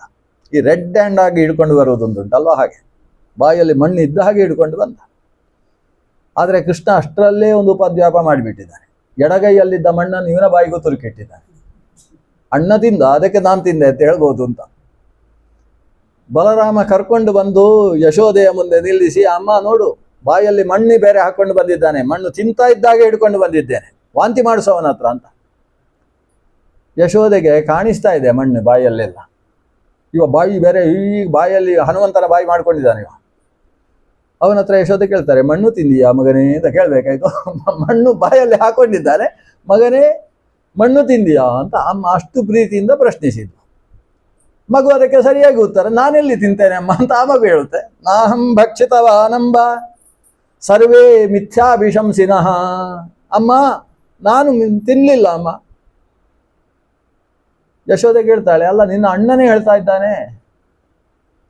ಎಲ್ಲ ಸುಳ್ಳು ಹೇಳಲಿಕ್ಕೆ ಕಲ್ತಿದ್ದಾರೆ, ಈ ಅಣ್ಣನು ಈಗ ಅವ್ರ ಜೊತೆಗೆ ಸೇರಿಕೊಂಡು ಸುಳ್ಳು ಹೇಳ್ತಾನೆ. ಸರ್ವೇ ಮಿಥ್ಯಾಭಿಶಂಸಿನಃ, ಎಲ್ಲರೂ ಸುಳ್ಳು ಹೇಳುವುದಕ್ಕೆ ಅಭ್ಯಾಸ ಮಾಡಿದ್ದಾರೆ, ನಾನೊಬ್ಬನೇ ಸತ್ಯ ಹೇಳುವವ ಅಂತ. ಈ ಹಸಿ ಹಸಿ ಸುಳ್ಳು ಹೇಳ್ತಕ್ಕಂತಹ ಕೃಷ್ಣ ಅವನು ಹೇಳ್ತಾನೆ, ನಾನು ಜೀವನದಲ್ಲಿ ಒಂದೇ ಒಂದು ಸುಳ್ಳು ಹೇಳಲಿಲ್ಲ ಅಂತ ಆದರೆ ಈ ಮಗು ಬದುಕಲಿ ಅಂತ. ಮಗು ಬದುಕುತ್ತೆ. ಹಾಗಾದರೆ ಕೃಷ್ಣ ನಾಹಂ ಭಕ್ಷಿತವಾನಂಬ ಅಂತ ಹೇಳಿದ ಅಂತಾದರೂ ಸುಳ್ಳು ಹೇಳಲಿಲ್ಲ ಅನ್ನೋದು ಸ್ಪಷ್ಟ ಆಯಿತು ಲೋಕದ ಜನತೆಗೆ. ಹಾಗಾದರೆ ಸುಳ್ಳು ಅಂದರೆ ಏನು, ಸತ್ಯ ಅಂದರೆ ಏನು ಅನ್ನೋದು ದೊಡ್ಡ ಜಿಜ್ಞಾಸೆ. ನಮಗೆ ಭಾಗವತದಲ್ಲಿ ಅದು ಬರಲಿಲ್ಲ, ಹಾಗಾಗಿ ಬೇಡ. ಸತ್ಯ ಸುಳ್ಳುಗಳ ವ್ಯತ್ಯಾಸ, ಯಾವ ಸುಳ್ಳಿನಿಂದಾಗಿ ಮತ್ತೊಬ್ಬರಿಗೆ ಆನಂದವಾಗ್ತದೋ ಅದು ಪುಣ್ಯಪ್ರದವಾದ ಸತ್ಯ, ಪುಣ್ಯವನ್ನು ತಂದಿತು ಅಂದರೆ ಅದು ಸತ್ಯವಾದ ಮಾತು. ಯಾವ ಮಾತಿನಿಂದಾಗಿ ಸಜ್ಜನರಿಗೆ ಸಹಕಾರವಾಗ್ತದೋ ಅದು ನಡೆದದ್ದು ನಡೆಯದೇ ಇದ್ದ ಹಾಗೆ ಹೇಳಿದರೂ ಕೂಡ ಅದು ಸತ್ಯ ಅನ್ನುವ ಕೆಟಗರಿಯಲ್ಲಿ ಬರ್ತದೆ. ಯತ್ಸತಾಂ ಹಿತಮತ್ಯಂತಂ ತತ್ ಸತ್ಯಮಿತಿ ಧಾರಣ. ಸಜ್ಜನರಿಗೆ ಹಿತವಾಗುವಂತಹ ಮಾತಿಗೆ ಸತ್ಯ ಅಂತ ಹೆಸರು. ಮತ್ತೊಬ್ಬರಿಗೆ ಉಪದ್ರವವನ್ನು ಮಾಡದೇ ಇದ್ದಂತಹ ಸುಳ್ಳು ಮಾತಿಗೂ ಕೂಡ ಸತ್ಯ ಅಂತ ಹೆಸರು. ಒಂದು ಸುಳ್ಳು ಹೇಳುವುದರ ಮೂಲಕ 10 ಜನರಿಗೆ ಭಾರೀ ಆನಂದವಾಗ್ತದೆ, ಯಾರಿಗೂ ಉಪದ್ರವವಾಗುವುದಿಲ್ಲ ಅಂತಾದರೆ ಅಂತಹ ಸುಳ್ಳಿಗೂ ಕೂಡ ಸತ್ಯ ಅಂತಲೇ ಹೆಸರು. ಆದ್ದರಿಂದ ಸತ್ಯ ಅನ್ನುವುದು ಅತ್ಯಂತ ಸೂಕ್ಷ್ಮವಾದದ್ದು. ಭಗವಂತ ಕೃಷ್ಣ ಎಷ್ಟೇ ಸುಳ್ಳು ಹೇಳಿರ್ಬೋದು, ಆದರೆ ಆ ಯಾವ ಸುಳ್ಳಿನಿಂದಲೂ ಕೂಡ ಲೋಕದಲ್ಲಿ ಯಾರಿಗೂ ತೊಂದರೆಯಾಗಲಿಲ್ಲ. ಅಷ್ಟೇ ಅಲ್ಲ, ಆ ಮಾತು ಕೇಳಿಸಿಕೊಂಡವರು ಕುಣಿದು ಕುಪ್ಪಳಿಸಿ ಆನಂದವನ್ನು ಅನುಭವಿಸಿದರು.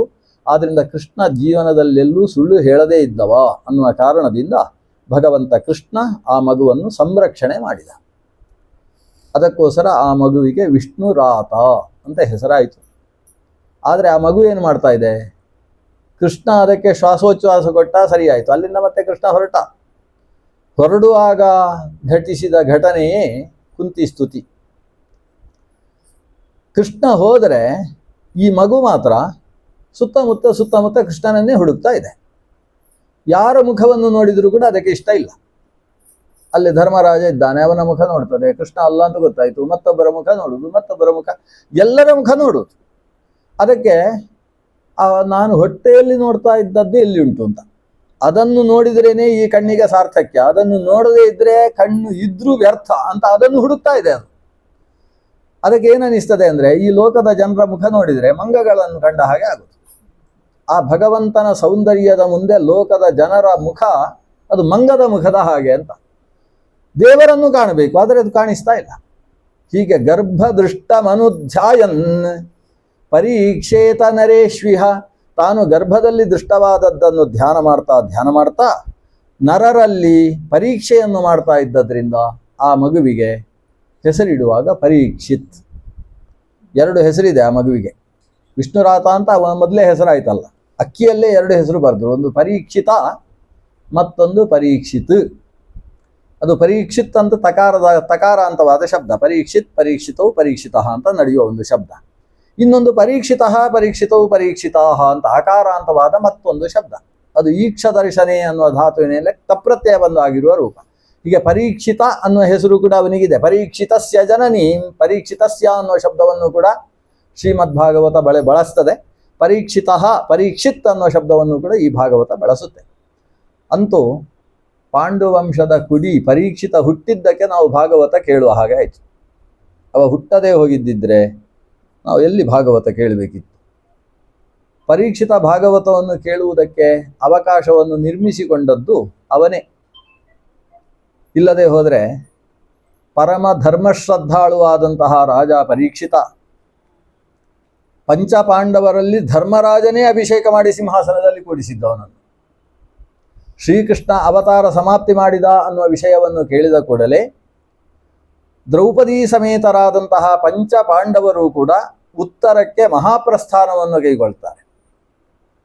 ಉತ್ತರದ ಎತ್ತರವನ್ನು ಹತ್ತುತ್ತಾ ಒಬ್ಬೊಬ್ಬರೇ ಶರೀರ ತ್ಯಾಗವನ್ನು ಮಾಡ್ತಾರೆ. ಅವರು ಪ್ರಸ್ಥಾನವನ್ನು ಕೈಗೊಳ್ಳುವ ಹೊತ್ತಿಗೆ ಸಿಂಹಾಸನದಲ್ಲಿ ಕೂಡಿಸಿದ್ದು ಇರಾವತೀಪತಿಯಾದಂತಹ ಪರೀಕ್ಷಿತ್ ರಾಜನನ್ನು. ಅಷ್ಟರಲ್ಲೇ ಪರೀಕ್ಷಿತನಿಗೆ ಮದುವೆಯಾಗಿತ್ತು. ಯಾಕಂದರೆ ಪರೀಕ್ಷಿತನಿಗೆ ಸಿಂಹಾಸನದಲ್ಲಿ ಕೂಡುವಾಗ 36 ವರ್ಷ. ಹಾಗಾದರೆ ಕುರುಕ್ಷೇತ್ರ ಯುದ್ಧವಾದ ನಂತರ ಧರ್ಮರಾಜ ಈ ಹಸ್ತಿನಾಪುರವನ್ನು 36 ವರ್ಷಗಳ ತನಕ ನಾನು ರಾಜ್ಯಭಾರ ಮಾಡಿದ್ದಾನೆ. ಧರ್ಮರಾಜ ರಾಜ್ಯಭಾರ ಮಾಡಿದ್ದು ಕೇವಲ ಈ ವಿಂಧ್ಯ ಪರ್ವತದ ಮೇಲೆ ಇರತಕ್ಕಂತಹ ಆರ್ಯಾವರ್ತವನ್ನು ಮಾತ್ರ ಅಲ್ಲ, ವಿಂಧ್ಯ ಪರ್ವತದ ಕೆಳಗಿರತಕ್ಕಂತಹ ದಂಡಕಾರಣ್ಯದಲ್ಲೂ ಕೂಡ ಆತ ಆ ಕಾಲದಲ್ಲಿ ಚಕ್ರಾಧಿಪತಿಯಾಗಿದ್ದ.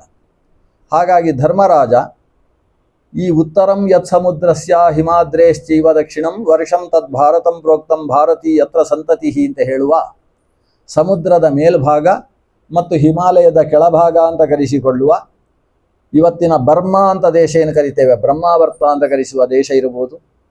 ಮೇಲೆ ಸ್ವಲ್ಪ ಋಷಿಕಾ ಅಂತ ಹೆಸರು, ಇವತ್ತು ರಷ್ಯಾ ಅಂತ ಆ ಪ್ರದೇಶವನ್ನು ಕರಿತೇವೆ, ಋಷಿಕ ದೇಶ. ಚೀನಾ ದೇಶ ಅಂತ ಅವತ್ತು ಹೆಸರಿತ್ತು, ಇವತ್ತಿಗೂ ಅದೇ ಹೆಸರಿದೆ, ಚೀನಾ ಅಂತ ಕರೆಸಿಕೊಳ್ತಕ್ಕಂತಹ ದೇಶ. ವಂಗ ದೇಶ ಅಂತ ಕರೆಸಿಕೊಳ್ತಕ್ಕಂತಹ ಬಂಗಾಲ, ಇವತ್ತು ಬಾಂಗ್ಲಾದೇಶ ಅಂತ ಕರಿತೇವೆ. ಈ ಕಡೆಯಲ್ಲಿ ಲವಪುರವನ್ನು, ಇವತ್ತು ಲಾಹೋರ್ ಅಂತ ಕರಿತೇವೆ, ಲವಪುರವನ್ನು ಹೊಂದಿರತಕ್ಕಂತಹ ಕಾಶ್ಮೀರ ಪ್ರದೇಶ. ಇವೆಲ್ಲವನ್ನು ಸೇರಿಸಿದಂತಹ ಸಮಗ್ರ ಭರತ ಖಂಡಕ್ಕೆ ಅವತ್ತು ಯುಧಿಷ್ಠಿರ ಅಧಿಪತಿಯಾಗಿದ್ದ. ಹಾಗಾಗಿ ಅವತ್ತು ಆರಂಭವಾಗಿದ್ದ ಶಕೆಗೆ ಯುಧಿಷ್ಠಿರ ಶಕೆ ಅಂತ ಹೆಸರು. ಇವತ್ತು ನಾವು ಶಾಲಿವಾಹನ ಶಕೆ ಅಂತ ವ್ಯವಹಾರ ಮಾಡ್ತೇವೆ. ಇದಕ್ಕಿಂತ ಹಿಂದೆ ವಿಕ್ರಮಾದಿತ್ಯನ ಹೆಸರಿನಲ್ಲಿ ವಿಕ್ರಮ ಶಕೆ ಅಂತ ವ್ಯವಹಾರದಲ್ಲಿ ಇರ್ತಿತ್ತು. ಅದಕ್ಕಿಂತ ಹಿಂದೆ ಯುಧಿಷ್ಠಿರ ಶಕೆ ಅಂತ ಈ ಕಲಿಯುಗದ ಆರಂಭದಲ್ಲಿ ವ್ಯವಹಾರದಲ್ಲಿದ್ದ ಶಕವರ್ಷ. ಅಂತಹ ಶಕಪುರುಷನಾದಂತಹ ಯುಧಿಷ್ಠಿರನ ರಾಜ್ಯಭಾರ 36 ವರ್ಷ ನಡೆದಿರ್ತದೆ. ಆ ಸಮಯದಲ್ಲಿ ಧರ್ಮರಾಜನಿಗೆ 108 ವರ್ಷ, 108 ವರ್ಷದ ಮುದುಕ. ಶ್ರೀಕೃಷ್ಣ ತನ್ನ 106ನೇ ವರ್ಷದಲ್ಲಿ 106 ವರ್ಷ 6 ತಿಂಗಳ ಕಾಲಾವಧಿಯಲ್ಲಿ ತನ್ನ ಅವತಾರ ಸಮಾಪ್ತಿ ಮಾಡಿದಾಗ 108 ವರ್ಷದ ಮುದುಕನಾದಂತಹ ಧರ್ಮರಾಜ ತನ್ನ ತಮ್ಮಂದಿರ ಜೊತೆಗೆ ಪ್ರಸ್ಥಾನಕ್ಕೆ ಹೊರಡುವುದಕ್ಕಿಂತ ಮುಂಚೆ ಮಾಡಿದ ಅಭಿಷೇಕ ಅದು. ಉತ್ತರನ ಮಗಳಾದಂತಹ ಇರಾವತಿಯ ಪತಿಯಾದ ಪರೀಕ್ಷಿತ್ ರಾಜನಿಗೆ ಒಂದು ಅಭಿಷೇಕವನ್ನು ಮಾಡಿ ತಾನು ಕಾಡಿಗೆ ಹೊರಟ. ಪರೀಕ್ಷಿತ್ ರಾಜ ಧರ್ಮಸಮ್ಮತವಾಗಿ ರಾಜ್ಯಭಾರ ಮಾಡ್ತಾ ಇದ್ದವ, ಕಲಿನಿಗ್ರಹ ಮಾಡಿದಂತಹ ರಾಜ ಒಂದು ಸಂದರ್ಭದಲ್ಲಿ ಶಮೀಕನೆಂಬಂತಹ ಮುನಿಯನ್ನು ಅಪಮಾನ ಮಾಡಿದ. ಈ ಕಥೆಯೆಲ್ಲ ನಿಮಗೆ ಗೊತ್ತು. ಸತ್ತ ಸರ್ಪವನ್ನು ಅವನ ಹೆಗಲಿಗೆ ಹಾಕಿದ. ಶಮೀಕನ ಮಗನಾದಂತಹ ಶೃಂಗಿಯಿಂದ ಶಾಪಕ್ಕೀಡಾದ. ಇವತ್ತಿನಿಂದ 7ನೇ ದಿವಸಕ್ಕೆ ಸರಿಯಾಗಿ ತಕ್ಷಕ ಕಚ್ಚಿ ನಿನ್ನನ್ನು ಸಾಯಿಸಲಿ ಅಂತ ಮಗ ಕೊಟ್ಟ ಶಾಪ. ಆ ಶೃಂಗಿಗೆ ವಯಸ್ಸೆಷ್ಟು? ಅವನಿಗೆ 7 ವರ್ಷ ಆಗಿತ್ತೋ ಇಲ್ಲವೋ? ನನ್ನ ಪ್ರಕಾರ 6 ಮುಕ್ಕಾಲು ವರ್ಷ ಆಗಿತ್ತು ಅವನಿಗೆ. ಯಾಕಂದರೆ 7ನೇ ವರ್ಷ ಗರ್ಭಾಷ್ಟಮದಲ್ಲಿ ಅವನಿಗೆ ಉಪನಯನ ಆಗಿದೆ. ಉಪನಯನ ಆಗಿ ಒಂದು 2-2.5 ತಿಂಗಳಾಗಿದೆ ಅಷ್ಟೇ. ಅವನಿಗೆ ನೂತನ ಉಪಕರ್ಮವೂ ಆಗಿರಲಿಲ್ಲ. ಅಂತಹ ಪುಟ್ಟವಟು ಬರೀ 1-2 ತಿಂಗಳು ಗಾಯತ್ರಿ ಜಪ ಮಾಡಿದ್ದ. ಅವನು ಶಾಪ ಕೊಡ್ತಾನೆ ಅಂತಾದರೆ ಗಾಯತ್ರಿಗೆ ಎಷ್ಟು ಶಕ್ತಿ ಇದೆ ಅಂತ ಆಲೋಚನೆ ಮಾಡಿ. ಅಥವಾ ಹೀಗೂ ಆಗಿರ್ಬೋದು, ಆರಂಭದಲ್ಲಿ ಗಾಯತ್ರಿ ಜಪ ಚೆನ್ನಾಗಿ ಮಾಡ್ತಾ ಇರ್ತಾರೆ, ಆಮೇಲೆ 50-60 ವರ್ಷ ಆದಾಗ ಕಡಿಮೆ ಕಡಿಮೆ ಕಡಿಮೆ ಆಗಿ ಆಮೇಲೆ ಅವರು ಶಾಪ ಕೊಟ್ಟರೆ ನಡೆಯುವುದಿಲ್ವೇನು? ಪುಟ್ಟ ಮಗು ಆಗಿದ್ದಾಗ ಸರಿಯಾಗಿ ಗಾಯತ್ರಿ ಜಪ ಮಾಡ್ತಾರಲ್ವ, ಆ ಗಾಯತ್ರಿಯ ಶಕ್ತಿ ಕೇವಲ 2 ತಿಂಗಳುಗಳಲ್ಲಿ ಗಾಯತ್ರಿ ಜಪಾನುಷ್ಠಾನ. ಅದಕ್ಕೆ ವೇದಾಧ್ಯಯನವೂ ಇಲ್ಲ ಪಾಪ. ನೂತನ ಉಪಕರ್ಮ ಆದ ಮೇಲೆ ಅಲ್ವಾ ವೇದಾಧ್ಯಯನ ಪ್ರಾರಂಭ. ಆದ್ದರಿಂದ ಬರೀ ಗಾಯತ್ರಿಯಲ್ಲಿ ಬ್ರಹ್ಮಯಜ್ಞ ಮಾಡ್ತಾ ಇದ್ದಂತಹ ಆ ಮಗು ತಾನು ಕೊಟ್ಟ ಶಾಪ, ಅದು ಯಾರಿಗೆ ಶಾಪ ಕೊಟ್ಟದ್ದು ಅಂತಲೇ ಗೊತ್ತಿಲ್ಲ. ಯಾಕಂದರೆ ಪರೀಕ್ಷಿತ ರಕ್ತಕಾರಿ ಸಾಯಲಿ ಅಂತ ಶಾಪ ಕೊಡಲಿಲ್ಲ ಅವನು ಕೊಟ್ಟದ್ದು ತಕ್ಷಕನಿಗೆ ಶಾಪ. ಯಾ ತಕ್ಷಕನೆಂಬ ಸರ್ಪ ಇವನನ್ನು 7ನೇ ದಿವಸಕ್ಕೆ ಸರಿಯಾಗಿ ಕಚ್ಚಿ ಸಾಯಿಸಲಿ ಅಂತ. ಅಷ್ಟರಲ್ಲಿ ಈ ಶಾಪ ಕೊಟ್ಟದ್ದೇ ಆಯಿತು. ಶಾಪ ಕೊಟ್ಟದ್ದಾದ ಮೇಲೆ ಆ ಮಕ್ಕಳು ಗೋಳೋ ಅಂತ ಅಳುವುದಕ್ಕೆ ಶುರು ಮಾಡಿದರು. ಯಾಕಂದರೆ ನಮ್ಮ ಅಪ್ಪನ ತಲೆಗೆ ಸತ್ತ ಸರ್ಪವನ್ನು ಆ ಕೆಟ್ಟ ರಾಜ ಹಾಕಿ ಹೋಗಿದ್ದಾನೆ ಅಂತ ಅಳ್ತಾ ಇದ್ದಾರೆ. ಅವರ ಅಳುವನ್ನು ಕೇಳಿದಾಗ ನಮ್ಮ ಶಮೀಕ ಮುನಿಗೆ ಎಚ್ಚರವಾದದ್ದು. ಆತ ನಿರ್ವಿಕಲ್ಪಕ ಸಮಾಧಿಯಿಂದ ಹೊರಗೆ ಬಂದ. ಮಕ್ಕಳ ಅಳುವುದನ್ನು ನೋಡಿ, ಯಾಕೆ ಮಕ್ಕಳೇ ಅಳ್ತಾ ಇದ್ದೀರಿ ಅಂತ ತನ್ನ ಹೆಗಲಲ್ಲಿದ್ದ ಸರ್ಪವನ್ನು, ಅದು ಸರ್ಪ ಅಂತಲೂ ಆಲೋಚಿಸಿದೆ, ಬದಿಗಿಟ್ಟು, ಯಾಕೆ ಅಳ್ತಾ ಇದ್ದೀರಿ, ಸರ್ಪ ಕಚ್ಚಿತ ಹೇಗೆ ಅಂತ ಎದ್ದು ಬರ್ತಾನೆ. ಆಗ ಹುಡುಗರು ಹೇಳ್ತಾರೆ, ಒಬ್ಬ ರಾಜನಿಗೆ ನಿಮ್ಮ ಮಗ ಶಾಪ ಕೊಟ್ಟ, 7ನೇ ದಿವಸಕ್ಕೆ ತಕ್ಷಕ ಕಚ್ಚಿ ಸಾಯಲಿ ಅಂತ ಶಾಪ ಕೊಟ್ಟ, ನಿಮ್ಮನ್ನು ಆ ರಾಜ ಅವಮಾನ ಮಾಡಿದ್ದ, ನಾಯಿ ಅಂತ ಹೇಳ್ತಾರೆ. ನೋಡಿ, ರಾಜನನ್ನು ನಾಯಿ ಅಂತ ಬೈತಾರೆ. ಬ್ರಹ್ಮಭಿಹಿ ಕ್ಷತ್ರಬಂಧುರ್ಭಿ ಗೃಹಪಾಲೋ ನಿರೂಪಿತ. ಬ್ರಾಹ್ಮಣೈ ಕ್ಷತ್ರಬಂಧುರಿ ಗೃಹಪಾಲೋ ನಿರೂಪಿತ. ರಾಜ ತಪಸ್ಸು ಮಾಡತಕ್ಕಂತಹ ತಪಸ್ವಿಗಳ ಆಶ್ರಮದ ಒಳಗೆ ಪ್ರವೇಶ ಮಾಡುವಾಗ ಅವನ ಕವಚವನ್ನು ಬಿಚ್ಚಿ ಬದಿಗಿಟ್ಟು, ಚಪ್ಪಲಿಯನ್ನು ಬದಿಗಿಟ್ಟು ಒಳಗೆ ಪ್ರವೇಶ ಮಾಡಬೇಕು, ಕೈಕಾಲು ಮುಖ ತೊಳ್ಕೊಂಡು. ಅದು ರಾಜನಿಗೂ ಧರ್ಮ. ಅವನು ಕಿರೀಟವನ್ನು ತಲೆಯಲ್ಲಿಟ್ಟುಕೊಂಡು ಕವಚ ಧಾರಣೆ ಮಾಡಿಕೊಂಡು ತಾನು ಶಸ್ತ್ರ ಹಿಡ್ಕೊಂಡು ಪ್ರವೇಶ ಮಾಡುವುದಕ್ಕೆ ಅವಕಾಶ ಇಲ್ಲ. ತಪೋಧನ ಅಂತ ಹೇಳಿದರೆ, ತಪೋವನ ಅಂತ ಹೇಳಿದರೆ ಅದು ಆ ರೀತಿಯ ಧಾರ್ಮಿಕವಾದಂತಹ ಪ್ರದೇಶ. ಅಂಥಲ್ಲಿಗೆ ಚಪ್ಪಲಿ ಹಾಕಿಕೊಂಡೇ ಪ್ರವೇಶ ಮಾಡಿ ನೀರು ಬೇಕು ಅಂತ ಕೇಳಿದಂತಹ ವ್ಯಕ್ತಿ, ತಪಸ್ಸು ಮಾಡಿದ ರಾಜ ನೀರು, ತಪಸ್ಸು ಮಾಡ್ತಾ ಇದ್ದಂತಹ ತಪಸ್ವಿ, ಅಂತರ್ಮುಖಿಯಾದಂತಹ ತಪಸ್ವಿ ನೀರು ಕೊಡಲಿಲ್ಲ ಅನ್ನೋ ಸಿಟ್ಟಿನಿಂದ ಸತ್ತ ಸರ್ಪವನ್ನು ಕೈಯಲ್ಲಿ ಮುಟ್ಟುವುದಕ್ಕೆ ಹೇಸಿ ತನ್ನ ಧನುಷ್ಕೋಟಿಯಿಂದ ಎತ್ತಿ ಸರ್ಪವನ್ನು ಹಾಕಿದ್ದಾನೆ ಅಂತ ಎಂಥ ಅಚಾತುರ್ಯ ಆತನದ್ದು. ಇದು ಒಬ್ಬ ಬ್ರಾಹ್ಮಣನ ಮನೆಗೆ ದೇವರಿಗೆ ಆಹುತಿ ಕೊಡುವುದಕ್ಕೆ ನಿರ್ಮಾಣ ಮಾಡಿದ್ದ ಪುರೋಡಾಶವೆಂಬಂತಹ ಪರಮಾನ್ನ ದ್ರವ್ಯವನ್ನು ನಾಯಿ ಬಂದು ಮುಟ್ಟಿದ ಹಾಗಲ್ವಾ? ಅಂತಹ ನಾಯಿಯ ಕೆಲಸ ಮಾಡಿದ ರಾಜನಿಗೆ ಇವ ಶಾಪ ಕೊಟ್ಟಿದ್ದಾನೆ ಅಂತ ಇನ್ನೂ ಸಿಟ್ಟು ಹೋಗಲಿಲ್ಲ ಈ ಮಕ್ಕಳಿಗೆ. ಪುಟ್ಟ ಮಕ್ಕಳು, ಬರೀ 7-8 ವರ್ಷದ ಹುಡುಗರು ಅಲ್ಲಿ ಓದ್ತಾ ಇದ್ದು. ರಾಜ ಹೇಳ್ತಾನೆ, ಈ ಶಮೀಕ ಮಹರ್ಷಿ ಹೇಳ್ತಾನೆ, ಶಾಂತಂ ಪಾಪಂ, ರಾಜನಿಗೆ ನನ್ನ ಮಗ ಶಾಪ ಕೊಟ್ಟನ. ಛೇ, ನಾವು ಇವತ್ತು ನೆಮ್ಮದಿಯಿಂದ ತಪಸ್ಸು ಮಾಡ್ತಾ ಇದ್ದೇವೆ ಅಂದರೆ ಅದಕ್ಕೆ ಕಾರಣ ಪರೀಕ್ಷಿತನಂತಹ ರಾಜ. ಅವನು ರಾಜ್ಯವನ್ನು ಧರ್ಮದಿಂದ ಸಂರಕ್ಷಣೆ ಮಾಡ್ತಾ ಇರುವುದರಿಂದ ಅಲ್ವಾ ನಾವು ನೆಮ್ಮದಿಯಿಂದ ಕಾಡಿನಲ್ಲಾದರೂ ತಪಸ್ಸು ಮಾಡ್ತಾ ಇದ್ದೇವೆ. ನಾವು ಮಾಡುವ ತಪಸ್ಸಿನ 6ನೇ 1 ಭಾಗ ನಮ್ಮನ್ನು ರಕ್ಷಣೆ ಮಾಡ್ತಕ್ಕಂತಹ ರಾಜನಿಗೆ ಸೇರುತ್ತೆ. ಆದ್ದರಿಂದ ನಾವು ಕೂಡ ರಾಜನಿಗೆ ನಮಸ್ಕಾರ ಮಾಡಬೇಕಾದಂತಹ ವ್ಯಕ್ತಿಗಳು. ಅಂಥಲ್ಲಿ ನಮ್ಮಿಂದ ದೇವವತ್ ಪೂಜ್ಯನಾದಂತಹ ರಾಜನಿಗೆ ನನ್ನ ಇದೇ ಮಗ ಶಾಪ ಕೊಟ್ನಾ, ಛೇ ಎಂಥ ಚಾತುರ್ಯ ಘಟಿಸಿ ಹೋಯಿತು ಅಂತ ತನಗೆ ತಾನೇ ಕಣ್ಣಲ್ಲಿ ನೀರು ಹಾಕಿಕೊಂಡ ಶಮೀಕ. ಅದರ ಜೊತೆಗೆ ಹೇಳ್ತಾನೆ, ಅಲ್ಲ ಮಗು, ಇದು ನೀನು ಶಾಪ ಕೊಟ್ಟದ್ದಲ್ಲ, ಅವರವರ ಕರ್ಮ ಅವರವರಿಗೆ, ಅವರು ಮಾಡಿದ ಕರ್ಮಕ್ಕೆ ಆ ಕರ್ಮ ಫಲ ಪಕ್ವವಾದಂತಹ ಪ್ರಸಂಗ ಬಂದಾಗ ಬ್ರಾಹ್ಮಣರ ಬಾಯಿಯಿಂದ ಮಾತು ದೇವರು ನುಡಿಸುವುದು. ಒಂದು ವೇಳೆ ನೀನೇ ಆಡಿದ್ದು ಹೌದಾದರೆ ಹೇಗೆ ಆಡ್ತಾ ಇದ್ದಿ? ಆ ದುಷ್ಟನಾದ ರಾಜ ಇಲ್ಲೇ ಸತ್ತು ಹೋಗಲಿ ಅಂತ ಶಾಪ ಕೊಡ್ತಾ ಇದ್ದಿ. ಆದರೆ ಏನಿದು, ನಾಳೆ ಸಾಯಲಿ ಅಲ್ಲ, ಇವತ್ತು ಸಾಯಲಿ ಅಲ್ಲ, ಮತ್ತೆ ಇವತ್ತಿನಿಂದ 7 ದಿವಸಕ್ಕೆ ಸರಿಯಾಗಿ. ಹಾಗಾದರೆ ಭಾಗವತ ಬರಬೇಕು ಅಂತಲೇ ಅಲ್ಲ ಉದ್ದೇಶ ಇವನದ್ದು. 7 ದಿವಸಕ್ಕೆ ಸರಿಯಾಗಿ ಅವ ಸಾಯ್ಲಿ ಅಂತ ಅಲ್ಲ, ತಕ್ಷಕ ಕಚ್ಚಿ ಸಾಯ್ಬೇಕು. ಹಾಗಾದರೆ ತಕ್ಷಕನಿಗೂ ಅವನಿಗೂ ಏನೋ ಸಂಬಂಧ ಇದೆ ಅಂತ ಅರ್ಥ. ಈ ವಂಶಕ್ಕೇನೋ ನಾಗದೋಷ ಇದೆ ಅಂತ ಅರ್ಥ. ತಕ್ಷಕ ಹಿಂದಕ್ಕೆ ಅರ್ಜುನನ ಕೈಯಿಂದ ಪೆಟ್ಟು ತಿಂದು ಬದುಕಿದವ. ಖಾಂಡವ ಪ್ರಸ್ಥವನ್ನು ಸುಡುವಂತಹ ಹೊತ್ತಿಗೆ ತಕ್ಷಕನ ಪತ್ನಿಯನ್ನು ಮತ್ತು ಮಗನನ್ನು ಸಾಯಿಸುವುದಕ್ಕೆ ಬೇಕಾದ ವ್ಯವಸ್ಥೆಯನ್ನು ಅರ್ಜುನ ಮಾಡಿದ್ದ. ಅವತ್ತಿನಿಂದ ತಕ್ಷಕ ಈ ವಂಶದ ಮೇಲೆ ಒಂದು ದೃಷ್ಟಿಯನ್ನು ಇಟ್ಟಿದ್ದ. ಅಂತಹ ತಕ್ಷಕ ಈಗ ಈ ಪಾಂಡು ವಂಶದ ಏಕೈಕ ವ್ಯಕ್ತಿಯಾದಂತಹ ಪರೀಕ್ಷಿತನನ್ನು ಸಾಯಿಸುವುದಕ್ಕೆ ಪ್ರಯತ್ನಿಸಿದೆ. ಆದರೆ ಪರೀಕ್ಷಿತನಿಗೆ ಈಗಾಗಲೇ 4 ಜನ ಮಕ್ಕಳಾಗಿದ್ದಾರೆ. ಜನಮೇಜಯ ಮೊದಲಾದ 4 ಮಕ್ಕಳ ತಂದೆಯಾದಂತಹ 70 ವರ್ಷದ ಯುವಕ, 70 ವರ್ಷದ ಮುದುಕ ಅಲ್ಲ, 70 ವರ್ಷದ ಯುವಕ ಪರೀಕ್ಷಿತನಿಗೆ ಇವತ್ತು ಶಾಪ ತಟ್ಟಿದೆ. ಈತ ಹೇಳ್ತಾನೆ, ಅವರವರ ಕರ್ಮಕ್ಕೆ ಅನುಗುಣವಾಗಿ ಕೆಲಸ ನಡೆಯುತ್ತೆ. ಆದ್ದರಿಂದ ನಾವು ಒಳ್ಳೆದ್ದಾಯಿತು ಅಂತ ಖುಷಿಯಾಗಿ ಕುಣಿದು ಕುಪ್ಪಳಿಸುವ ಕೆಲಸ ಇಲ್ಲ, ಕೆಟ್ಟದ್ದಾಯಿತು ಅಂತ ತಲೆಗೆ ಕೈ ಹಿಡ್ಕೊಂಡು ಯಾಕೆ ಬದುಕಬೇಕು ಅಂತ ಆಲೋಚನೆ ಮಾಡುವ ಸ್ಥಿತಿಯೂ ಇಲ್ಲ. ಯಾಕಂದರೆ ಒಳ್ಳೆದ್ದಾಯಿತು ಅಂತಾದರೆ ನಮ್ಮ ಸತ್ಕರ್ಮ ಫಲ ಕೊಟ್ಟಿತು ಅಂತ ಅರ್ಥ, ಕೆಟ್ಟದ್ದಾಯಿತು ಅಂತ ಹೇಳಿದರೆ ನಮ್ಮ ದುಷ್ಕರ್ಮ ಫಲ ಕೊಟ್ಟಿತು ಅಂತ ಅರ್ಥ. ಅವೆರಡನ್ನೂ ಕೂಡ ಸಮಾನವಾಗಿ ಸ್ವೀಕರಿಸತಕ್ಕಂಥವನೇ ಯೋಗಿ ಅಂತ ಕರೆಸಿಕೊಳ್ತಾನೆ. ಆದ್ದರಿಂದ ಈಗ ನಾವು ಮಾಡಬೇಕಾದ ಕೆಲಸ ಇಷ್ಟೇ.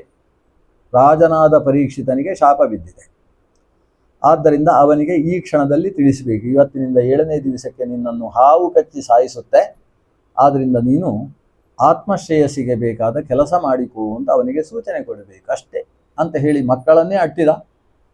ಮಕ್ಕಳು ಪರೀಕ್ಷಿತನಿಗೆ ಅದೇ ದಿವಸ ಸಾಯಂಕಾಲ ಹೋಗಿ ಹೇಳಿದರು, ಹೀಗಾಗಿದೆ ರಾಜನ್, 7ನೇ ದಿವಸಕ್ಕೆ ನೀನು ಸಾಯ್ತಿಯಂತೆ. ಇದನ್ನು ತಿಳಿಸ್ಲಿಕ್ಕೆ ಹೇಳಿ ಕಳಿಸಿದರು ನಮ್ಮ ಋಷಿಗಳು. ತಾನು ಸಾಯಲಿದ್ದೇನೆ ಅನ್ನುವ ವಿಷಯ ಗೊತ್ತಾದ ಮೇಲೆ ಪರೀಕ್ಷಿತ ಜನಮೇಜಯನನ್ನು ಪಟ್ಟದಲ್ಲಿ ಕೂಡಿಸುವ ಹಾಗೆ ಋಷಿಗಳಿಗೆ ಆದೇಶ ಮಾಡಿ ತಾನು ಗಂಗಾ ಕೂಲದಲ್ಲಿ ಬಂದು ದಕ್ಷಿಣಾಭಿಮುಖವಾಗಿ ಹರಿಯತಕ್ಕಂತಹ ಗಂಗೆಯ ತೀರದಲ್ಲಿ ತಾನೂ ಕೂಡ ಆಸನ ಹಾಕಿ ಕುಳಿತುಕೊಂಡ. ಅಲ್ಲಿಗೆ ದೊಡ್ಡ ಋಷಿ ಸಮುದಾಯ ಆಗಮಿಸಿತು. ಸಾಕ್ಷಾತ್ ವೇದವ್ಯಾಸರೇ ಆಗಮಿಸಿದ್ದಾರೆ, ಶರದ್ವಂತರೆಂಬ ಮಹರ್ಷಿಗಳಿದ್ದಾರೆ, ವಸಿಷ್ಠ, ಚ್ಯವನ ಮೊದಲಾದಂತಹ ಮಹರ್ಷಿಗಳೆಲ್ಲ ಅಲ್ಲಿ ಆಗಮಿಸಿದ್ದಾರೆ. ಅಲ್ಲಿಗೆ ನಮ್ಮ ಶುಕಾಚಾರ್ಯರು ಆಗಮಿಸಿದರು ಅನ್ನೋದು ಅದ್ಭುತ. ತತ್ರ ಭಗವಾನ್ ವ್ಯಾಸಪುತ್ರಃ ಯದೃಚ್ಛಯಾ ಗಾಂ ಅಟಮಾನೋನಪೇಕ್ಷಃ ವೃತಶ್ಚ ಬಾಲೈಃ ಅವಧೂತ ವೇಷಃ. ಅವಧೂತ ವೇಷದಲ್ಲಿಯುಳ್ಳ, ಶರೀರದಲ್ಲಿ ಬಟ್ಟೆ ಇದೆಯೋ ಇಲ್ಲವೋ ಅನ್ನುವುದರ ಬಗ್ಗೆ ಪರಿವೇ ಇಲ್ಲದ ಸರ್ವ ಸಂಘ ಪರಿತ್ಯಾಗಿಗಳಾದಂತಹ, ನೋಡುವುದಕ್ಕೆ 16 ವರ್ಷದ ತರುಣನ ಹಾಗೆ ಫಳಫಳನೆ ಹೊಳೆಯತಕ್ಕಂತಹ, ವಯಸ್ಸು 16 ಅಲ್ಲ, 5 ಜನ ಮಕ್ಕಳ ತಂದೆ. ಈಗ ಸನ್ಯಾಸಿಯಾಗಿರುವ ಶುಕಾಚಾರ್ಯರಿಗೆ ವಯಸ್ಸು ಎಷ್ಟಾಯಿತು ಅಂತ ಯಾರಿಗೂ ಗೊತ್ತಿಲ್ಲ. ನನ್ನ ಅಂದಾಜು ಅವರಿಗೆ ಸುಮಾರು 200-250 ವರ್ಷ ಅಂತ ಆಗಿತ್ತು. ಯಾಕಂದರೆ ವೇದವ್ಯಾಸರಿಗೆ ಈಗ ಸುಮಾರು 900 ವರ್ಷ. ಧೃತರಾಷ್ಟ್ರ ಹುಟ್ಟುವಾಗ ವೇದವ್ಯಾಸರಿಗೆ 600 ವರ್ಷ ಅಂತೆ. ವ್ಯಾಸಃ 600 ವರ್ಷೀಯ ಧೃತರಾಷ್ಟ್ರ ಮಜೀಜನತ ಅಂತ 600 ವರ್ಷ ಇದ್ದಾಗ ವ್ಯಾಸರಿಂದಲೇ ಧೃತರಾಷ್ಟ್ರ ಹುಟ್ಟಿತ್ತು. ಈಗ ಧೃತರಾಷ್ಟ್ರನಿಗೆ 280ನೇ ವರ್ಷಕ್ಕೆ ಧೃತರಾಷ್ಟ್ರ ಕಾಡಿಗೆ ಹೋದದ್ದು. ಆದ್ದರಿಂದ ಧೃತರಾಷ್ಟ್ರನಿಗೆ ಈಗ 350 ವರ್ಷ. ಹಾಗಾದರೆ ಈ ಹುಡುಗನಿಗೆ ಒಂದು 300 ವರ್ಷ ಅಂತ ಆಗಿದೆ. ಆ 300 ವರ್ಷದ ವಯಸ್ಸು ನೋಡಲಿಕ್ಕೆ 16 ವರ್ಷದ ಹಾಗೆ. ಹಾಗಾದರೆ ಮನುಷ್ಯನಿಗೆ ವಯಸ್ಸು ಜಾಸ್ತಿಯಾಗಿ ಕಾಣಿಸುವುದು ಯಾಕೆ ಅಂದರೆ ಸಂಸಾರದಲ್ಲಿ ತೊಡಗಿಸಿಕೊಂಡದ್ರಿಂದ. ಟೆನ್ಷನ್ ಆದ ಹಾಗೆ ವಯಸ್ಸಾಗ್ತದಂತೆ. ಟೆನ್ಷನ್ ಮಾಡಿಕೊಳ್ಳದೆ ಹೋದರೆ 450 ವರ್ಷ ಆದರೂ 16 ವರ್ಷದ ಹಾಗೆ ಇರ್ತಾನಂತೆ. ಹಾಗಾದರೆ ವಯಸ್ಸಾಗುವುದು ಯಾಕೆ? ಶರೀರ ಹಣ್ಣಾಗುವುದು ಆತ ಮಾಡಿಕೊಳ್ಳತಕ್ಕಂತಹ ಉದ್ವೇಗದ ಕಾರಣದಿಂದಲೇ ಹೊರತು ವಯಸ್ಸಿನ ಕಾರಣದಿಂದ ಅಲ್ಲ. ವಯಸ್ಸಾದ ಹಾಗೆ ಉದ್ವೇಗ ಮಾನವ ಸಹಜವಾಗಿ ಬರ್ತದೆ. ಆದರೆ ಉದ್ವೇಗವೇ ಇಲ್ಲದೆ ಇದ್ದಂತಹ ಶಾಂತ ಚೇತನಕ್ಕೆ ಅದೆಷ್ಟೇ ವಯಸ್ಸಾದರೂ ಕೂಡ ವಯಸ್ಸು ಕಾಣಿಸುವುದಿಲ್ಲ. ಮೊನ್ನೆ ನಾವು ನೋಡಿದ್ವಲ್ಲ, ಒಬ್ಬ ಯೋಗಿ, ಆತನಿಗೆ 116 ವರ್ಷ, ತೀರಿಕೊಳ್ಳುವ ಹೊತ್ತಿಗೆ ಪರಮಪೂಜ್ಯ ಪೇಜಾವರ ಶ್ರೀಪಾದರ ಜೊತೆಗೆ ಅನೇಕ ಕಾರ್ಯಕ್ರಮಗಳಲ್ಲಿ, ಯೋಗ ಸಮಾವೇಶಗಳಲ್ಲಿ ಭಾಗವಹಿಸಿದಂತಹ ಮಹಾಯೋಗಿ. 116 ವರ್ಷವಾದರೂ 90 ಆಗದೇ ಇದ್ದ ಹಾಗೆ ಇದ್ದಂತಹ ವ್ಯಕ್ತಿ. ಅದು ಯೋಗದಿಂದ ಅಂತಹ ಸಾಮರ್ಥ್ಯವನ್ನು 116 ಅಲ್ಲ, 126, ನೀವು ಯಾರು ತಿದ್ದಲಿಲ್ಲ, 126ನೇ ವಯಸ್ಸಿನಲ್ಲಿ ಶರೀರ ತ್ಯಾಗ ಮಾಡಿದ ಯೋಗಿ. ಆದ್ದರಿಂದ ನಾವು ದೇವರಿದ್ದಾನೆ, ದೇವರು ಇಟ್ಟ ಹಾಗೆ ಆಗ್ತದೆ ಅನ್ನುವ ದೃಢ ವಿಶ್ವಾಸದಿಂದ ಯಾವುದೇ ರೀತಿಯ ಉದ್ವೇಗಕ್ಕೆ ಒಳಗಾಗದೇ ಹೋದ ಪಕ್ಷದಲ್ಲಿ ಶರೀರಕ್ಕೆ ವಯಸ್ಸಾದದ್ದು ಗೊತ್ತಾಗುವುದಿಲ್ಲ. ಆ ರೀತಿಯ ಸ್ಥಿತಿಯಲ್ಲಿದ್ದವ ಆಪೀಚ್ಯ ವಯಾಹ, ನೋಡುವುದಕ್ಕೆ ಆಪೀಚ್ಯ ವಯಸ್ಸಿನ ಹಾಗೆ ಕಾಣಿಸ್ತಾ ಇದ್ದಂತಹ ಶುಕಾಚಾರ್ಯ ಅಲ್ಲಿಗೆ ಆಗಮಿಸಿದ ಅಂತ ಹೇಳಲಿಲ್ಲ ಭಾಗವತ, ಅಲ್ಲಿ ಕಾಣಿಸಿಕೊಂಡ. ಪರೀಕ್ಷಿತ ಅವರ ಪಾದಕ್ಕೆ ಬಿದ್ದು, ಸಾಯಲಿರುವ ವ್ಯಕ್ತಿ ಅವಶ್ಯ ಕೇಳಬೇಕಾದದ್ದೇನು ಅಂತ ಕೇಳಿದ. ಯಚ್ಛ್ರೋತವ್ಯಂ ಅಥೋ ಜಪ್ಯಂ ಬ್ರೂಹಿ ಯದ್ವಾ ವಿಪರ್ಯಯಂ. ಅದಕ್ಕೆ ಶುಕಾಚಾರ್ಯರು, ಕೇಳುವುದಕ್ಕೆ 1000 ಇದೆ ಮಗು, ಆದರೆ ಭಗವಂತನ ಬಗ್ಗೆ ಕೇಳಬೇಕು, ನಾನು ಈಗಲೇ ಶುರು ಮಾಡ್ತೇನೆ ಅಂತ ಶುಕಾಚಾರ್ಯರು ಭಾಗವತ ಶುರು ಮಾಡಿದರು. ಹಾಗಾದರೆ ಇಲ್ಲಿ ಅದನಕದ್ದು ಬೇರೆ. ಇದು ಭಾಗವತದ ಉಪೋದ್ಘಾತ, ಇದಕ್ಕೆ ಪ್ರಥಮ ಸ್ಕಂಧ ಅಂತ ಹೆಸರು. ಇನ್ನು ಮತ್ತೆ ನಾಳೆಯಿಂದ ನಾವು ಕಥೆ ಕೇಳುವುದು ಶುಕಾಚಾರ್ಯರ ಬಾಯಲ್ಲಿ ಏನು ಬಂತು ಆ ಕಥೆ. ಇಲ್ಲಿಯ ತನಕ ಬಂದದ್ದು ವೇದವ್ಯಾಸರು ಹೇಳಿದ ಕಥೆ. ಆದರೆ ವೇದವ್ಯಾಸರು ಸೂತರ ಪುರಾಣಿಕರ ಮೂಲಕ ಹೇಳಿಸಿದ ಕಥೆ ಇಲ್ಲಿಯ ತನಕ ಬಂದದ್ದು. ಇನ್ನು ಶುಕಾಚಾರ್ಯರ ಮೂಲಕ ಹೇಳಿಸುವ ಕಥೆ ಮುಂದಕ್ಕೆ ಬರುವುದು. ಮುಂದಕ್ಕೆ 3ನೇ ಸ್ಕಂದಕ್ಕೆ ಹೋದರೆ ವಿದುರ ಮೈತ್ರೇಯ ಸಂವಾದ ರೂಪದಲ್ಲಿ ಮೈತ್ರೇಯರ ಮೂಲಕ ಬರತಕ್ಕಂತಹ ಕಥೆ ಮುಂದಕ್ಕೆ ಬರ್ತದೆ. ಒಟ್ಟು ಭಾಗವತ ಅನೇಕರ ಬಾಯಿಯಲ್ಲಿ ಬಂದದ್ದು. ಭಾಗವತ ಅನೇಕ ಭಗವದ್ಭಕ್ತರ ಬಾಯಿಯಿಂದ ಬಂದ ಕಾರಣದಿಂದಲೇ ಅದು ಮೋಚಕವಾದಂತಹ ಭಗವತ್ ಕಥೆ. ಅದರ ಮುಂದಿನ ಭಾಗವನ್ನು ಮತ್ತೆ ನಾಳೆ 6:30ಗೆ ಸೇರಿದಾಗ ನೋಡೋಣ. ಇವತ್ತು ವಿದ್ಯಾಮಾನ್ಯ ತೀರ್ಥರ ಆರಾಧನೆ. ನಾಳೆ ಮಾಡೋಣ ಅಲ್ಲ, ನಾಳೆ ಅಲ್ಲಿ ಸಭೆಯಲ್ಲಿ ಭಾಗವಹಿಸಬೇಕಾಗ್ತದೆ. ಆದರೆ ಬಿಟ್ಟರೆ ನಿಮಗೆಲ್ಲ ಬೇಸರ ಆಗ್ತದೆ.